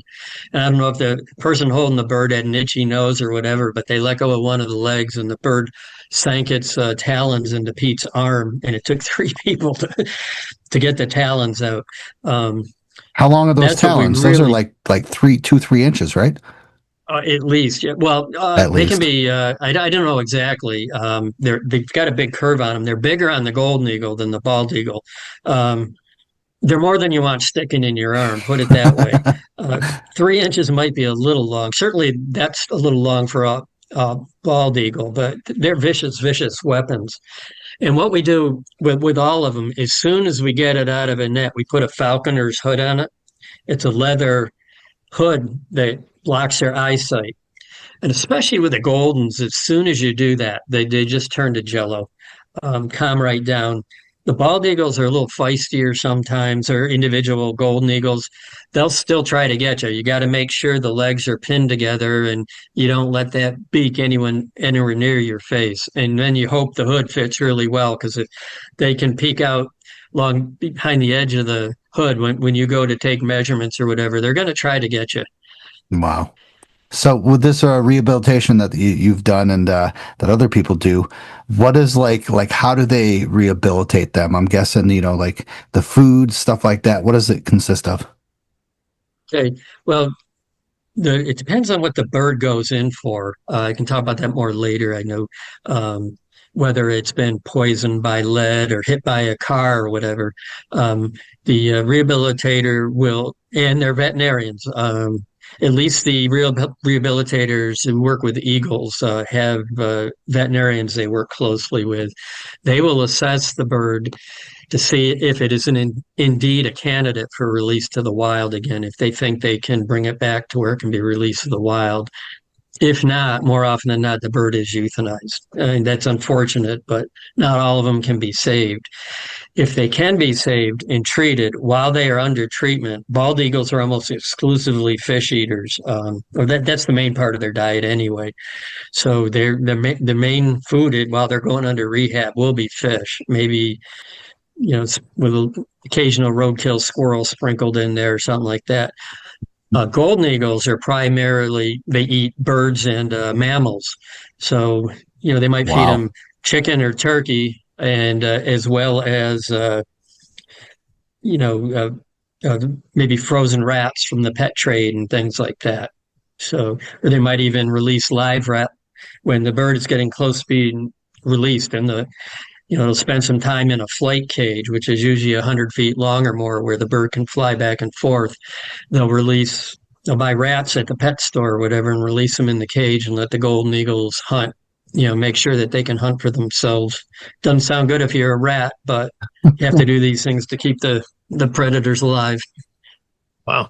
So with respect to a bald eagle, Scott, how many fish do you have to feed it a day? Your average adult bald eagle, are we talking like one small trout a day, a 6-pack of trout? What do we need to feed our pet bald eagles? I really don't. I never really got involved in the rehabilitation end of things other than bringing birds in and then, attaching the transmitters before they were released. But I do know you can tell when an eagle has had a really good meal because their crop is full. And I would say that's probably a good half pound of meat. I'm just guessing now. Don't quote me on this. You might want to talk to Dave Laverde at the Friends of the Feathered and Wildlife Center, the rehabilitators there in Hunter. He could tell you more specifically because I never really dealt with that, so I don't know for sure. I did have him on the show. Actually, he was a great guest. He did a lot. He's done a lot of stuff. But sorry, Ted. Yeah, that's all right. So, Scott, and with respect to your involvement with the bald eagle over the years, what is the most interesting behavior or habit, trait, whatever, of a bald eagle that you weren't aware of that fascinated you to see? I think the biggest thing is, the bald eagle is our national symbol and this awesome bird. Its favorite way to get food is to steal it from another eagle or another species, like an osprey, or even just on Facebook today, there were pictures circulating of a bald eagle on a deer carcass in the wintertime with a game camera on it, defending its meal from a coyote. They like to steal their food. During the wintertime, if you go down to the New York City reservoirs, if the ice conditions are right, coyotes will chase deer out onto the ice. And the deer lose their footing, the coyotes get them, they fill their bellies that night, and the next morning, the eagles will move in. And sometimes there are two deer carcasses out on the ice, if an eagle is feeding on one and another eagle shows up on the scene, he'll go right to the deer carcass that the eagle is feeding on and start wrestling with the eagle that's feeding there rather than going to the deer carcass that's there for the taking. And osprey too. Osprey are known as the fish eagle. They're actually a better fisherman than the bald eagle. And if bald eagles are in an area where there's osprey, they'll wait till an osprey catches a fish, and then they'll come and they'll beat up the osprey and steal the osprey's fish. That's their favorite way to do it. If there's no food to steal, their second favorite way to get it is to scavenge dead food. And their least favorite way, if they have to, they'll go out and they'll hunt for it and kill live prey. So that's our national bird. Wow. Yeah. Well, I live on a river just east of the Schwangunk Ridge, and there is upstream an eagle's nest. And so we'll see an eagle fly by twice a day going downstream, presumably to go get breakfast or dinner. It's quite a sight to see them going over the water. And you can tell when they caught something, because then they're no longer flying over the river. They just kind of cut back over land. They'll fly over the house back to their nest. So it's quite a sight. Yeah, I agree. So tell us about how bald eagles were on the brink of extinction, and what it was that brought them back to where they are today. And, as I understand it, that what was being done in New York played a key role to that. So can you tell us a little bit about that? Yep. For sure, the population was down and out. In the end, the reason was DDT.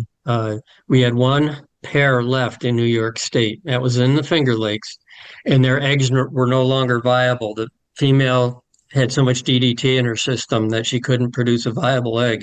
So for all intents and purposes, we had eliminated the bald eagle from New York.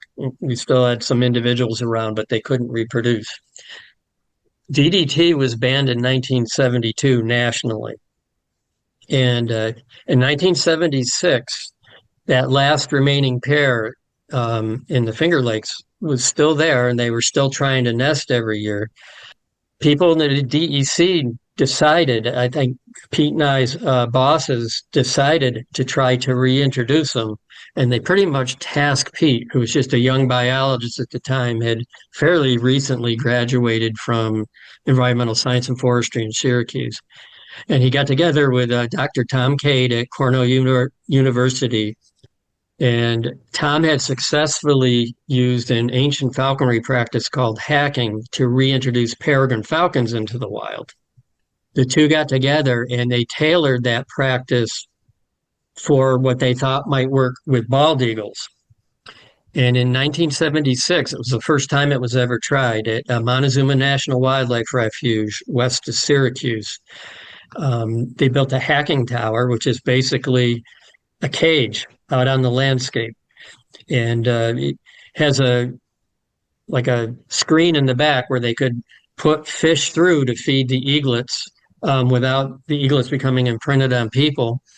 And initially, for the first 5 years of the program, it was just a pilot program. They didn't know if it was going to work. So they started out kind of small. They obtained eaglets from the Great Lakes area, mainly Wisconsin, I believe. They would take an eaglet out of a multiple chick nest. There were 1 to 3 eaglets in each nest. And if there was a nest of 2 or 3 in Wisconsin, they would go up and they would take one of the eaglets out and bring it back to New York when they were, of suitable age, 4 or 5 weeks old or whatever. And they did that from 1976 to 1980. And bald eagles reach sexual maturity at 5 years of age. And in 1980, 2 individuals from the 1976 attempt started a nest of their own, a good distance from the original hacking location at Montezuma. But that was a sign that this practice could work. So they decided to go whole hog with it. And 3 other locations around the state, Iroquois National Wildlife Refuge in western New York, Alcove Reservoir, which is the water supply for Albany, city of Albany, and in Follansbee Pond, which was on private land up in the Adirondacks. They built these massive towers which are cages. They're still cages, but multiple compartments, state-of-the-art video cameras, which meant VHF back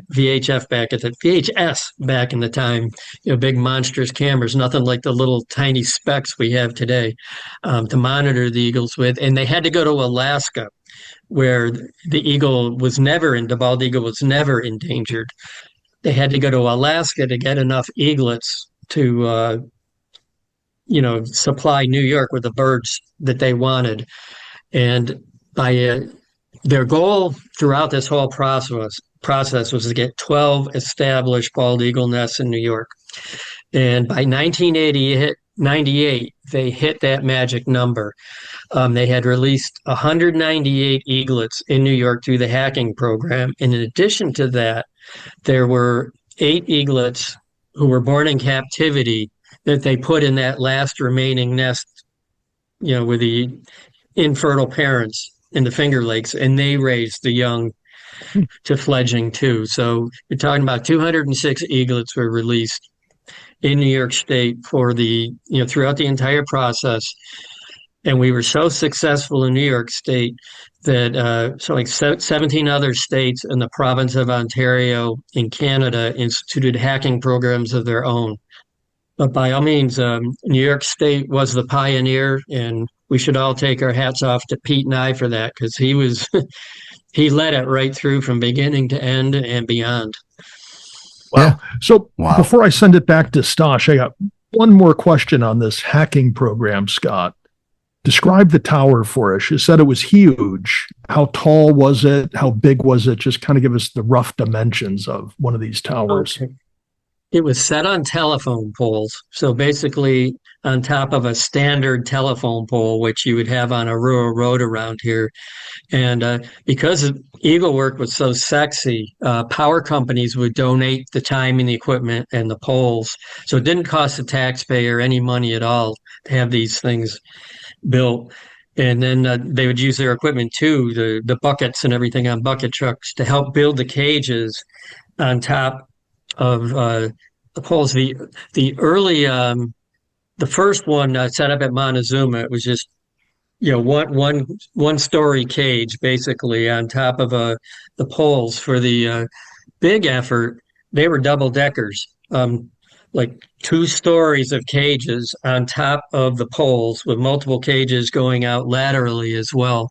So you're looking at probably 15 and 20 birds released in the big years.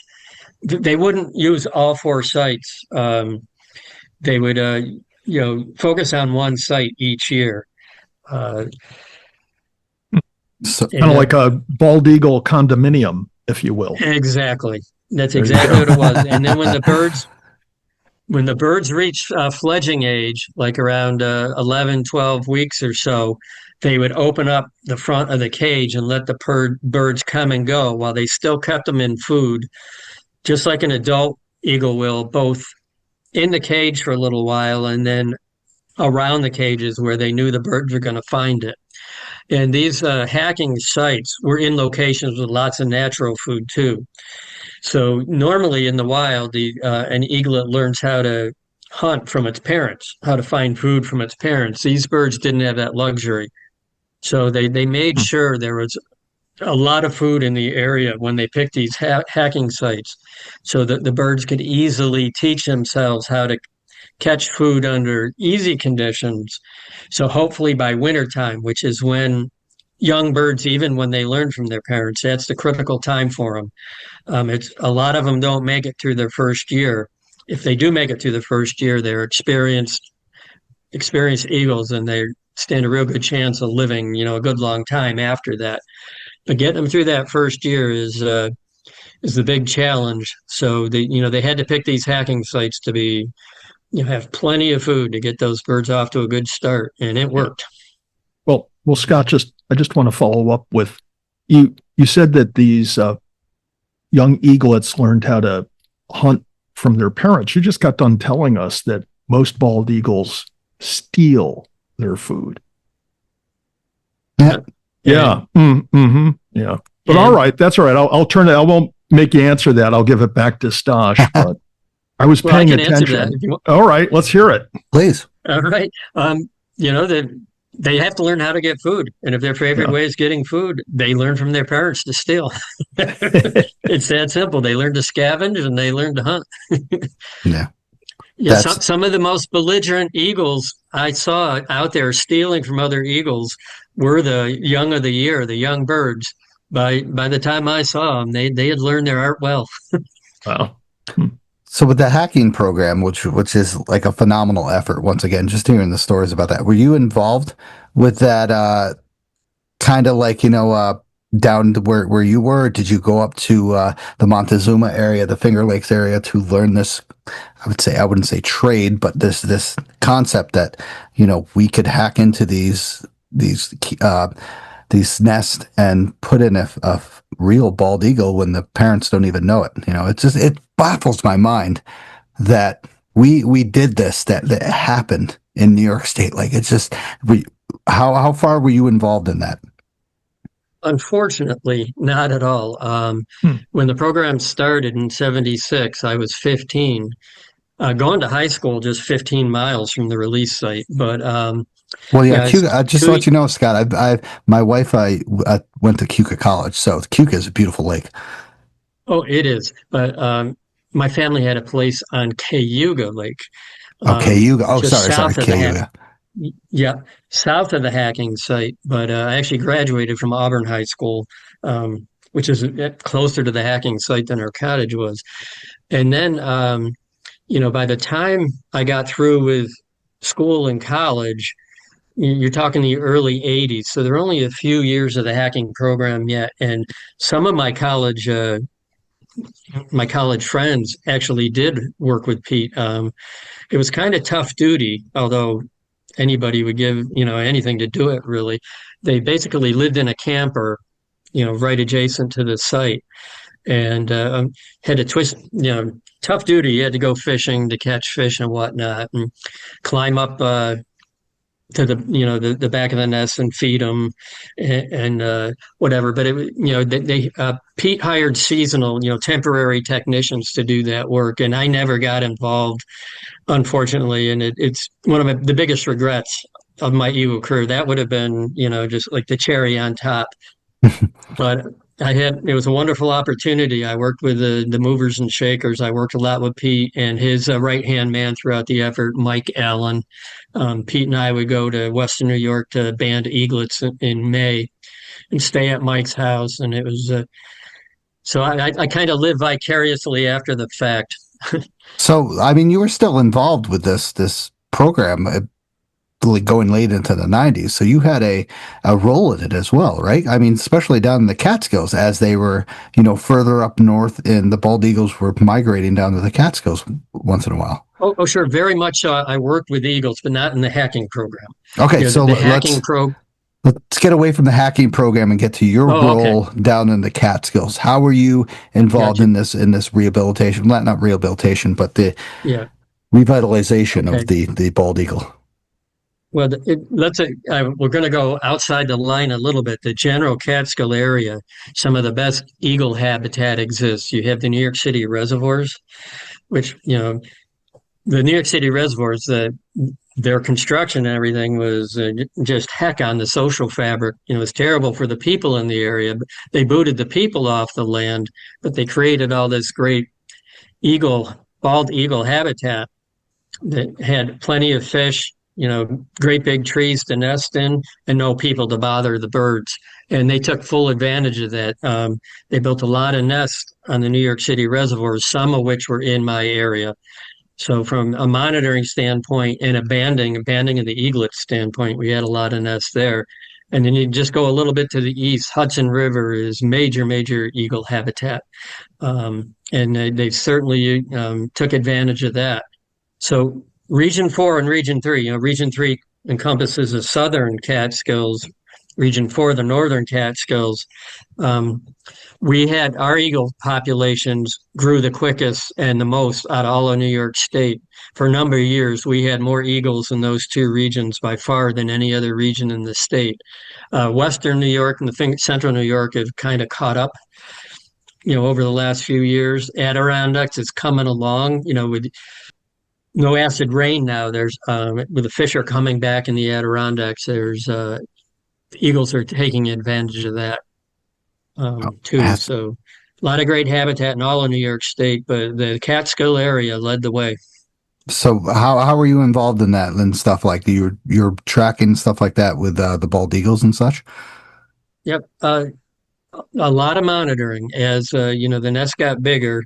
I did a lot of monitoring, and initially that was to determine the age of the chicks, because we used to DEC. I used to climb to every nest to put leg bands on the eaglets. And initially, Pete did all the climbing in the Catskill area. He was the only one, and he had a dedicated ropes person who was a neighbor and friend of his. Didn't work for DEC, he worked for GE in Schenectady, and he would take vacation time to work the belay and do other work for Pete while Pete went up into the nest. And we got Pete would do that statewide, and we got to have so many nests that Pete needed other people to climb up to the nest. And he started coming after me and saying, "So, Scott, when do you want to start climbing?" And I was very hesitant because I'm afraid of heights. I thought I'd get halfway up the tree and freeze.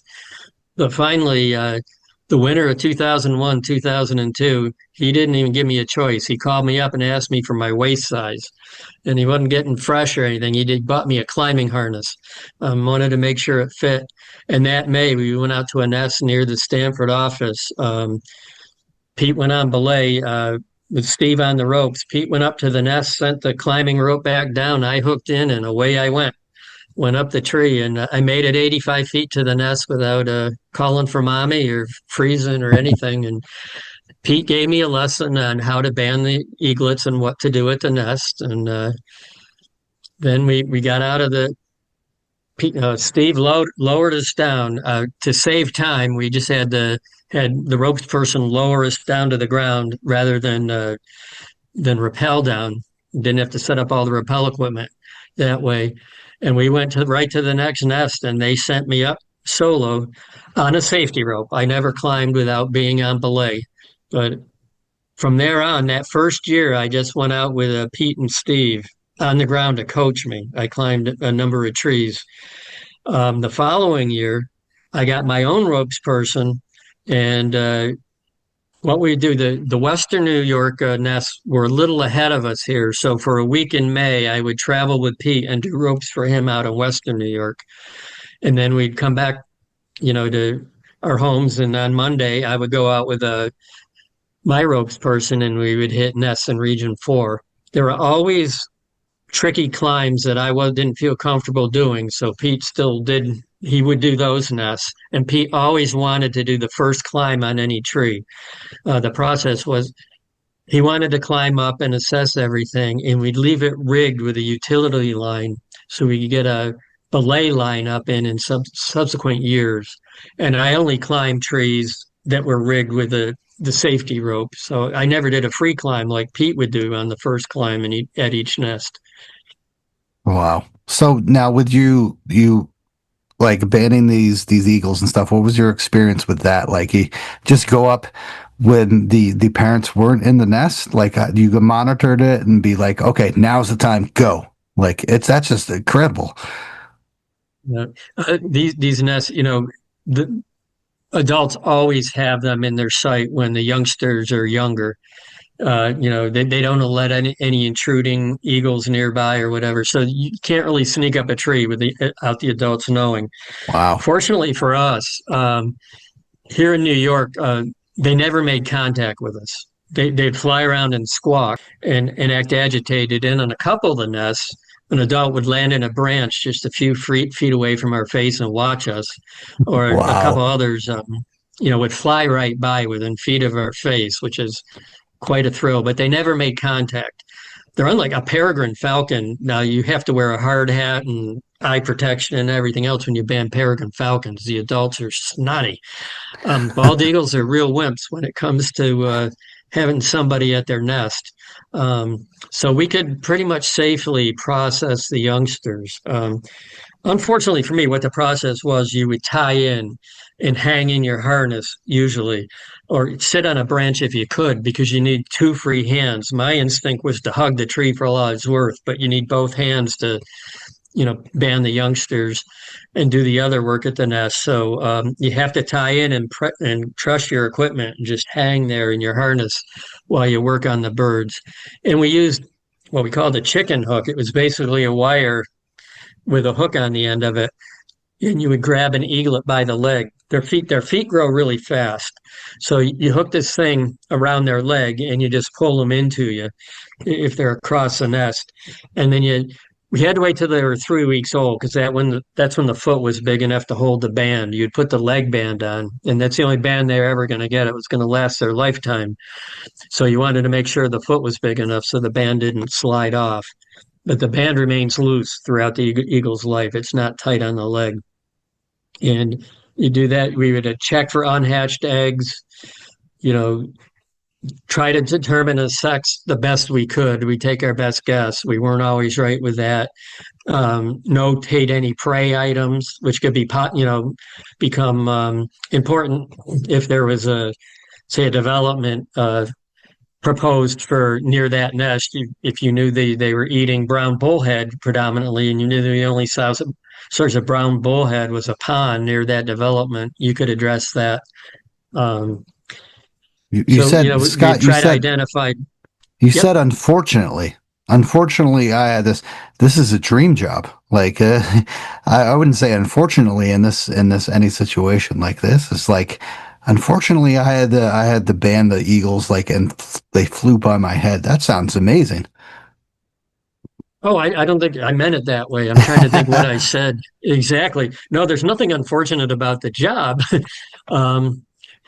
I don't remember how I used that term, but I certainly didn't mean it in relation to my job. Yeah, I was just unfortunately for me, okay, I know where you're getting with this. Okay, I'm afraid of heights. So, my only inclination while up being 85, 100 feet off the ground up in these trees, I wanted to hug the tree. I didn't want to let go.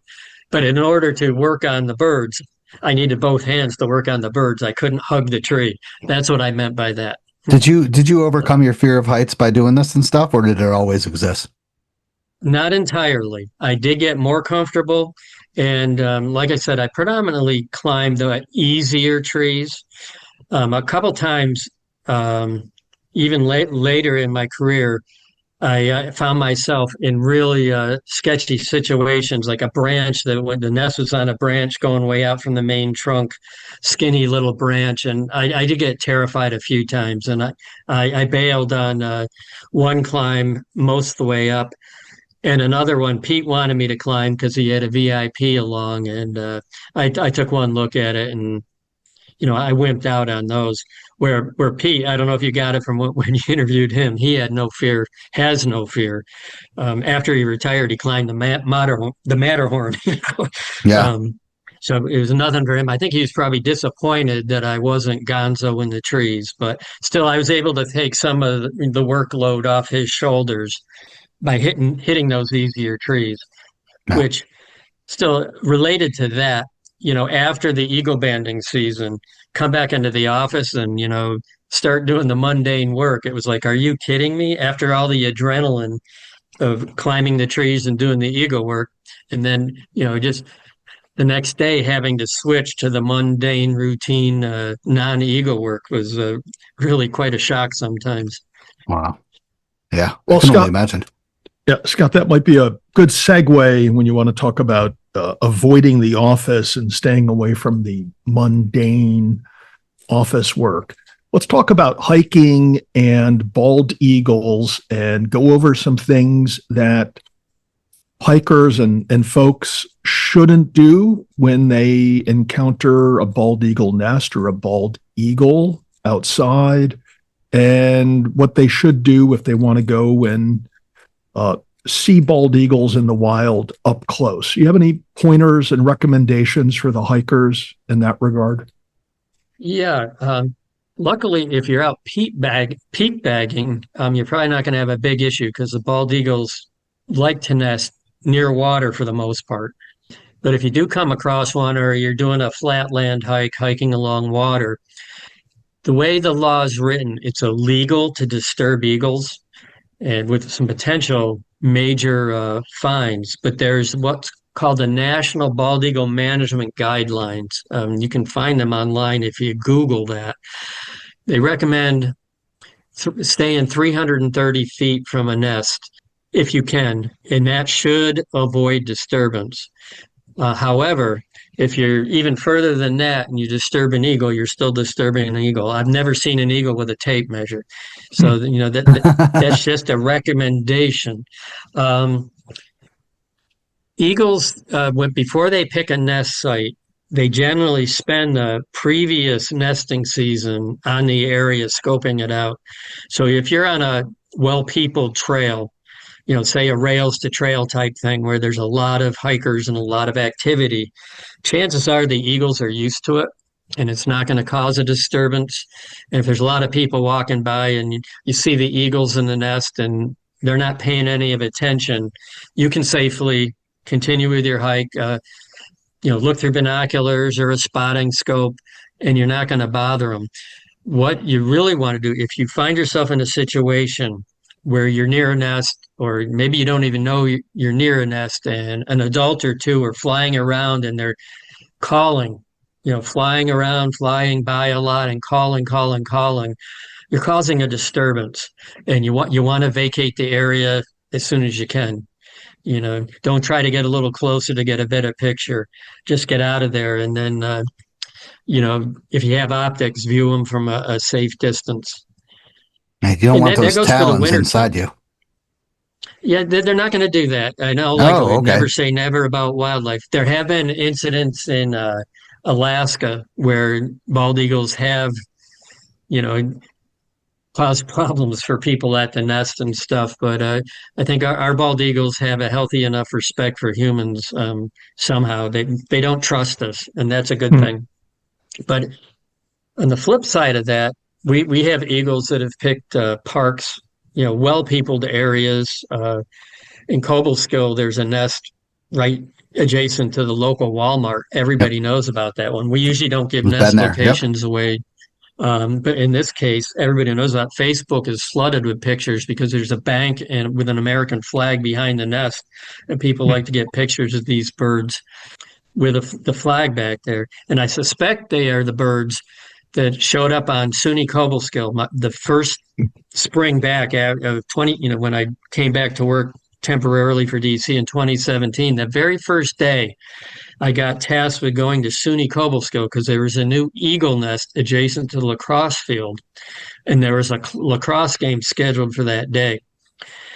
And normally we made New York City when they were rehabbing the Schoharie Reservoir Dam, the Gilboa Dam. We made them jump through all kinds of hoops to the tune of many thousands, if not millions of dollars, to mitigate the eagle nest that was there to protect the eagle nest. And here we called up the brass in Albany and told them the situation at SUNY Cobleskill, and we're told, well, we're not going to stop a lacrosse game for an eagle nest. So I couldn't believe that. But what I did, I met a couple of the Fish and Wildlife students at Cobleskill and went out and monitored the eagles. And when they showed up at the lacrosse game, there's all kinds of cheering and noise and a PA system and, cannons to launch the game and stop the periods and all that. The eagles couldn't care less. So individual pairs of eagles will be very tolerant of human activity. Others that you find out more in the wild might be just totally freaked out that you're near their nest, and they're going to let you know. I mean, you want to try to avoid even invoking that agitation from them, but if you're disturbing them, they're going to fly around and talk at you. And they don't sound very fierce. They have a squeaky little voice, but that's an agitation. And the whole time they're flying around agitated, they're not tending to their young. And their young cannot regulate their body temperature till they're to about 3 weeks old. Their feathers grow in enough at 3 weeks where, they can tolerate some cold and some heat.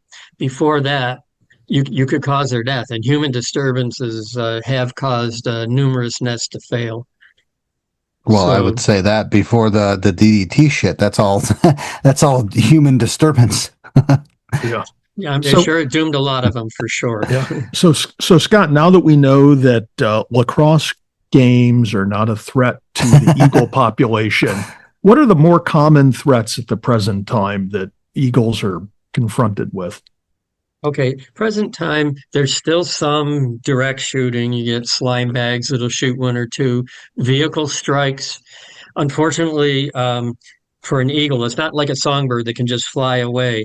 They have to fly along, if they're on the ground, they have to fly around at ground level for quite a few feet before they get enough lift to get some elevation.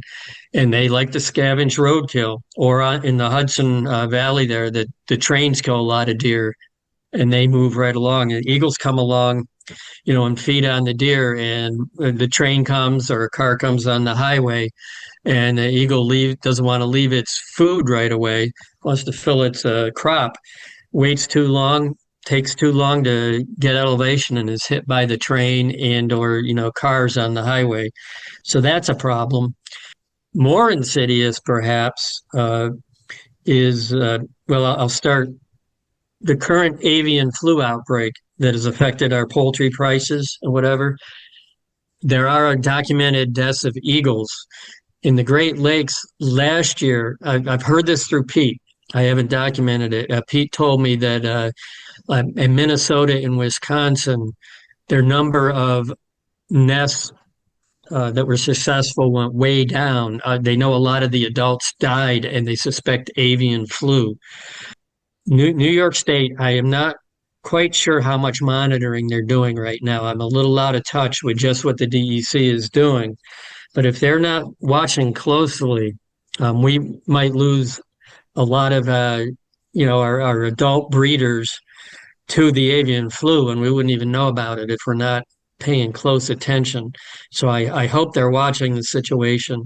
I'm still seeing plenty of eagles, here around Oneonta and in my travels. So I don't think that's dire yet, but it's certainly something to watch. And the other thing that more eagles than people would suspect die from is lead poisoning. Hmm. They can get it from ingesting fishing gear, but the big thing is from hunting ammunition. High-powered centerfire rifle cartridges, when a deer is shot with that, the lead bullet just fragments and goes throughout the body and the gut pile. The hunter, in order to ensure really good meat, immediately when they find their deer in the field, this is going to sound gross if you're eating dinner, but they cut out the guts, and it allows the carcass to cool and ensures the meat's better quality. And a lot of times what they leave there on the landscape is just loaded with lead fragments.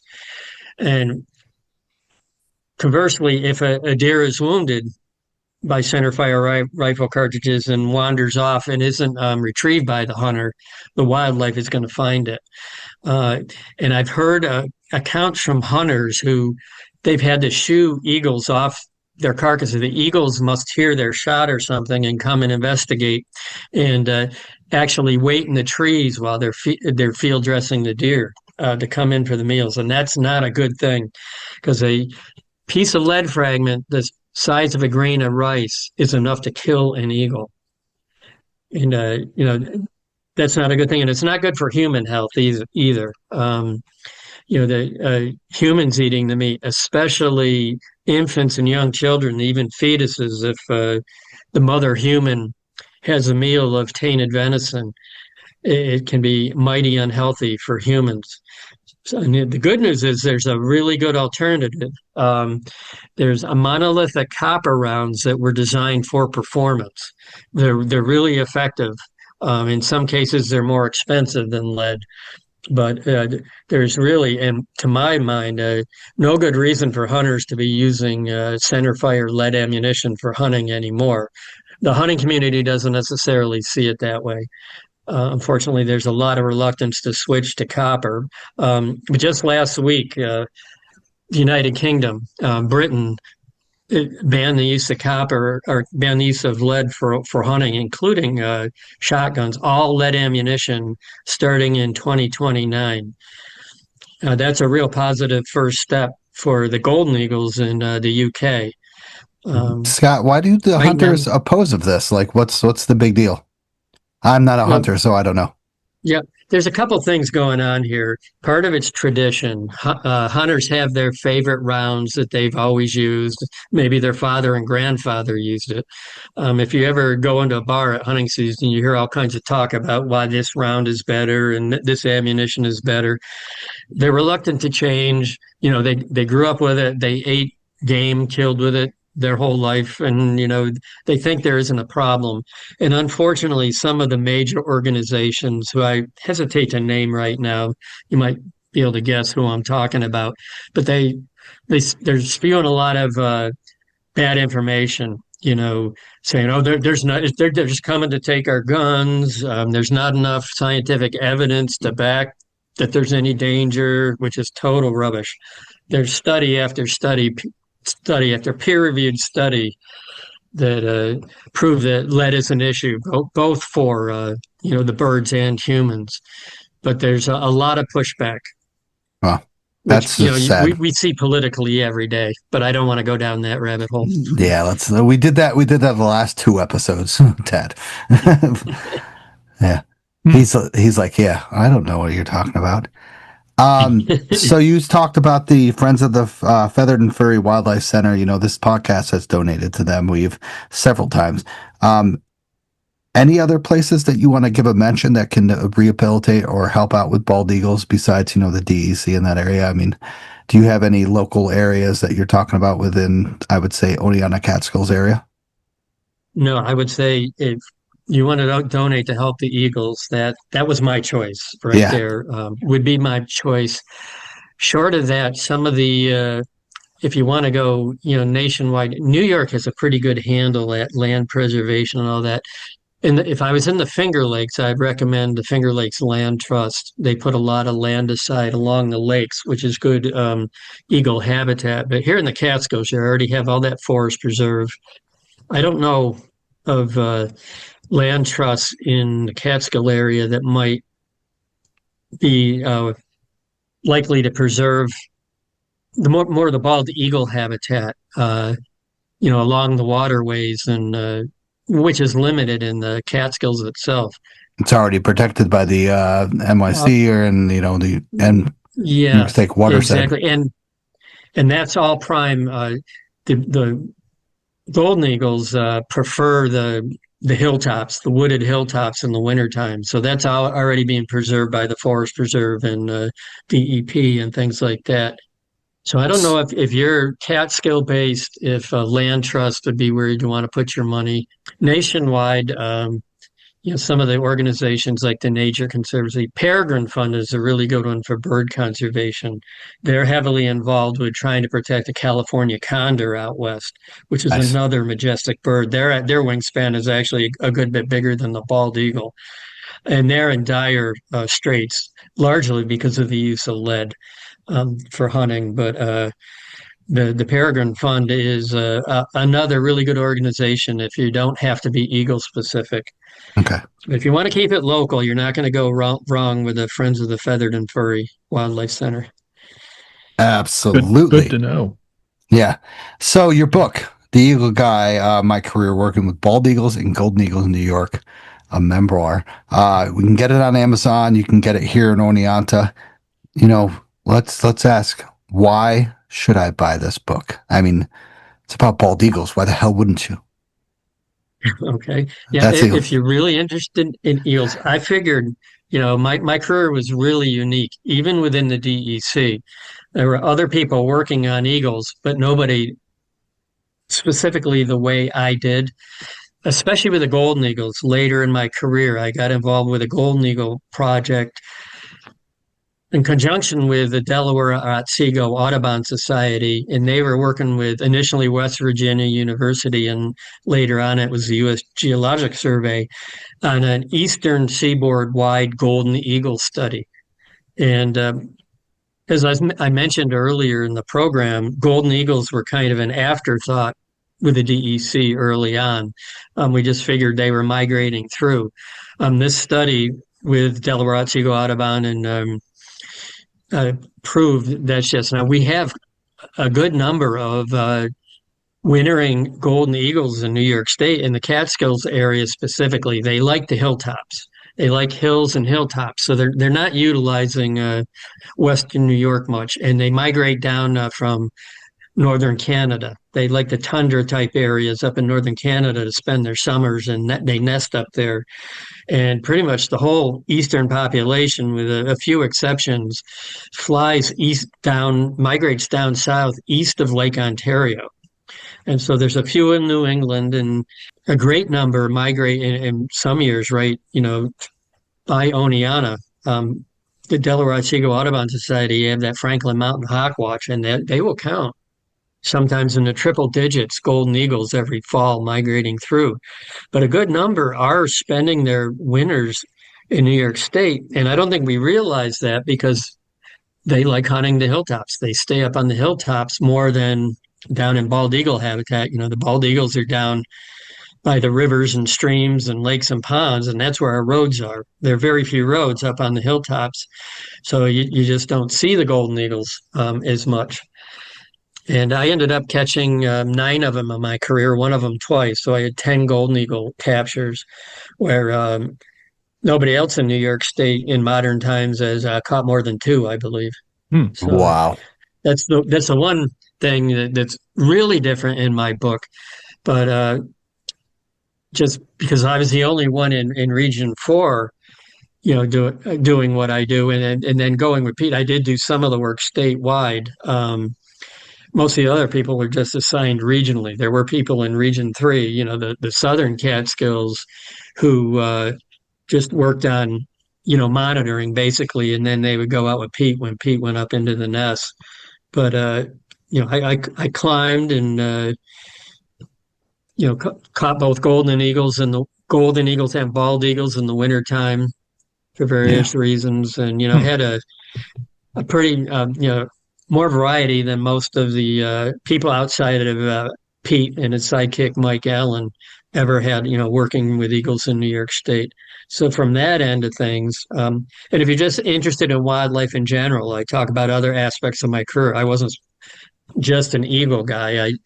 I worked with being a regional wildlife technician. I worked from anything from squirrels in the attic, right on up to deer and bear and the eagles. And I do touch on that. I touch a little bit what it was like to work in a bureaucracy, and I have a section on my my childhood growing up, which may or may not be interest to people, but if that's not of interest to you, and it all led to the eagle work. Looking back on it, I just can't believe I went from this kid interested in bugs and frogs and salamanders to working with eagles, and I do map that throughout the biography section. But even if you're just interested in eagles, there should be enough there to wet your whistle. I'm just talking about eagles. Nice. So Scott, speaking of capturing golden eagles and golden eagles wintering in the Catskills, where do you think is the best place for somebody to go with the camera and shoot some photos of golden eagles in the Catskills in the winter? Okay, there's really no place where you have really good luck. What I would suggest, if there are any remaining last dairy farms near the woods, as high up in elevation as you can find, that still spread manure, that would be your most likely spot. And you're going to have to put in a lot of hours, because what happens, the wild turkey, they want an easy meal too. And they come in and they pick the grain out of the spread manure. Doesn't sound very yummy, but they come in, and the golden eagles, the turkeys, I think, is what our resident golden eagles really like to eat, is my suspicion. I know that's why they were on the farm in Bloomfield near Bramley Mountain, where I first focused my efforts. That at that time they had hundreds of turkeys. That was a much larger farm, but unfortunately a lot of those farms have gone belly up, and they're not spreading manure like they used to. But if you can find, a holdout who refuses to sell his cows and is still spreading manure, say in any of those roads in Greene County or Delaware County at the base of the hills, near the woods, near the peaks, that would be my suggestion.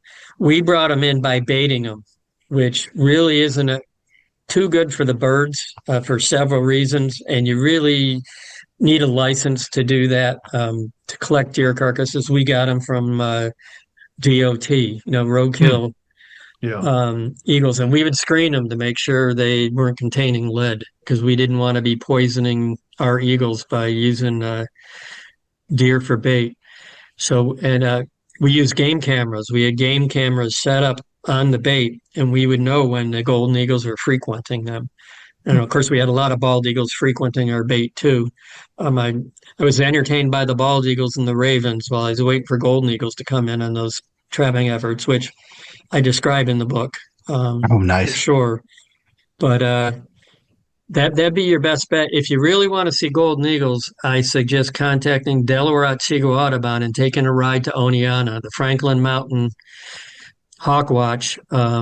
Keep in touch with their leader is Tom Sallow, who is the leader of the Golden Eagle Project, and he knows from the weather forecast and whenever when to expect a slug of golden eagles migrating through. And if you want to get a picture, you're going to want a camera with a good lens because Yeah. they're riding the when the wind conditions are right, they just gliding along the ridge top and going by and getting counted by the Del Artsego Audubon folks. But they welcome anybody to come and join them while they're doing that. And to see a golden eagle, that absolutely be your best bet. And you might see dozens if you pick your right day. Wow. Gotcha. Well, Wow. So you are on September 12th, 2025. You were speaking at the Otsego County Conservation Association. Where is that located? Yeah, it's going to be at the Clark Sports Center in Cooperstown. Cooperstown. And you do want to pre-register online. You can find the Otsego County Conservation Association or just OCCA online easy enough and go to their schedule of events. And you scroll down to November 12th, you'll find my it's a Wednesday at 7 p.m., I think. And you'll find that. I just arranged another one today for September 22nd in Oneonta. But that's at the Gathering Place, which it's for seniors. I think you have to be a member there. I know that place. Yeah. That's at 10 a.m. And I have one if you really want to travel. And if you have an interest in Indian tools or whatever, I'm one of the organizers for the Stone Tool Craftsman Show at Letchworth State Park. I'm out in Western New York. And at 7 p.m. at that event on Saturday, August 23rd, I'm giving a presentation, a digital slide presentation. I believe that's August 23rd. But if you're going to go all that way, you're going to want to combine it with a visit to Letchworth State Park is beautiful. Combine it with a visit there. If you like to camp, you can camp with us. It's a fun event. We make stone arrowheads, knife blades, and have atlatl competitions. And it's a good time if you want to travel there. But I'm always open if I can fit it into my schedule. I do work when college is in session. I do work Thursday, Friday, and Saturday nights, so that fills up my schedule a lot. But if any of your listeners have an organization or want to contact an organization that might want to host me, I'm generally willing to give a presentation if it fits. Rock on. I will let that out with everybody and stuff like that so they can get you down into the Hudson Valley and the New York City area and get this chat going about bald eagles. It's fantastic. So last question, post-hike brews and bites. You're in the Oneonta area or you were in the Stanford area. You are spotting bald eagles and stuff like that. Where do you like to go afterwards to get your post-hike brews and bite? Brews and bites. I drink a lot of my own, but Brewery Omegang, if you want to take a little ride, I love the Brewery Omegang beers, some of them, for sure. I've been meaning to get down to Muddy River. That's much closer to home and try their brews. I haven't done it yet. I love a lot of the microbrew drafts, for sure. But any one specific spot for beer, my bar days are long over, so... Sorry to say. I agree. Although on Saturday I was in one in Rochester, but I agree. Go to Schneider's Tavern. You ever been there when you're down in your Region 4 area? No, where is that? That's down in the Ashokan area. It's kind of scary. It's Ulster County. Ulster County. So that's a little below Region 4. That's Region 3, right? Yeah. On 28A. And generally, I live 35 miles from Stanford, so after a day's work, I was driving home to Stanford, so the beer didn't happen till after I got home. So all right. So once again, thank you to the monthly supporters and monthly sponsors. Really appreciate you guys donating the show. Once again, we whatever doesn't get put into the show gets go back in the Catskills. Thank you to everybody who has donated, and thank you everybody who's still listening. 181 Scott Van Arsdale joins us tonight to talk about bald eagles, his new book, and purchase it online on Amazon, or if you're up in the Oneonta area, purchase it at the, what is it called again? The Frogs? Green Toad Bookstore. Green Toad. Yeah, sorry. That's right in the And mall, if you right? no, it's downtown. Right Downtown now. downtown. So parking's a bit of a problem. Now, if you do go that route, call ahead just in case. Make sure they have some in stock. Rock on. All right. So thank you for joining us tonight. Scott, have a good night, and we will hopefully get a hold of you, talk to you later. Thanks, Scott. Thanks for having me. Yep. Hey everyone, I just want to thank you for listening to the show. If you enjoyed the show, subscribe and throw down a smooth review on Spotify, Apple Podcasts, or any podcast platform that you use. You can also check daily updates of the podcast, hikes, hiking news, and local news on Facebook, Instagram, Twitter, and the official website of the show. Remember this, you gotta just keep on living in the Catskills, man. Livin. Wicked, wicked, wicked, wicked.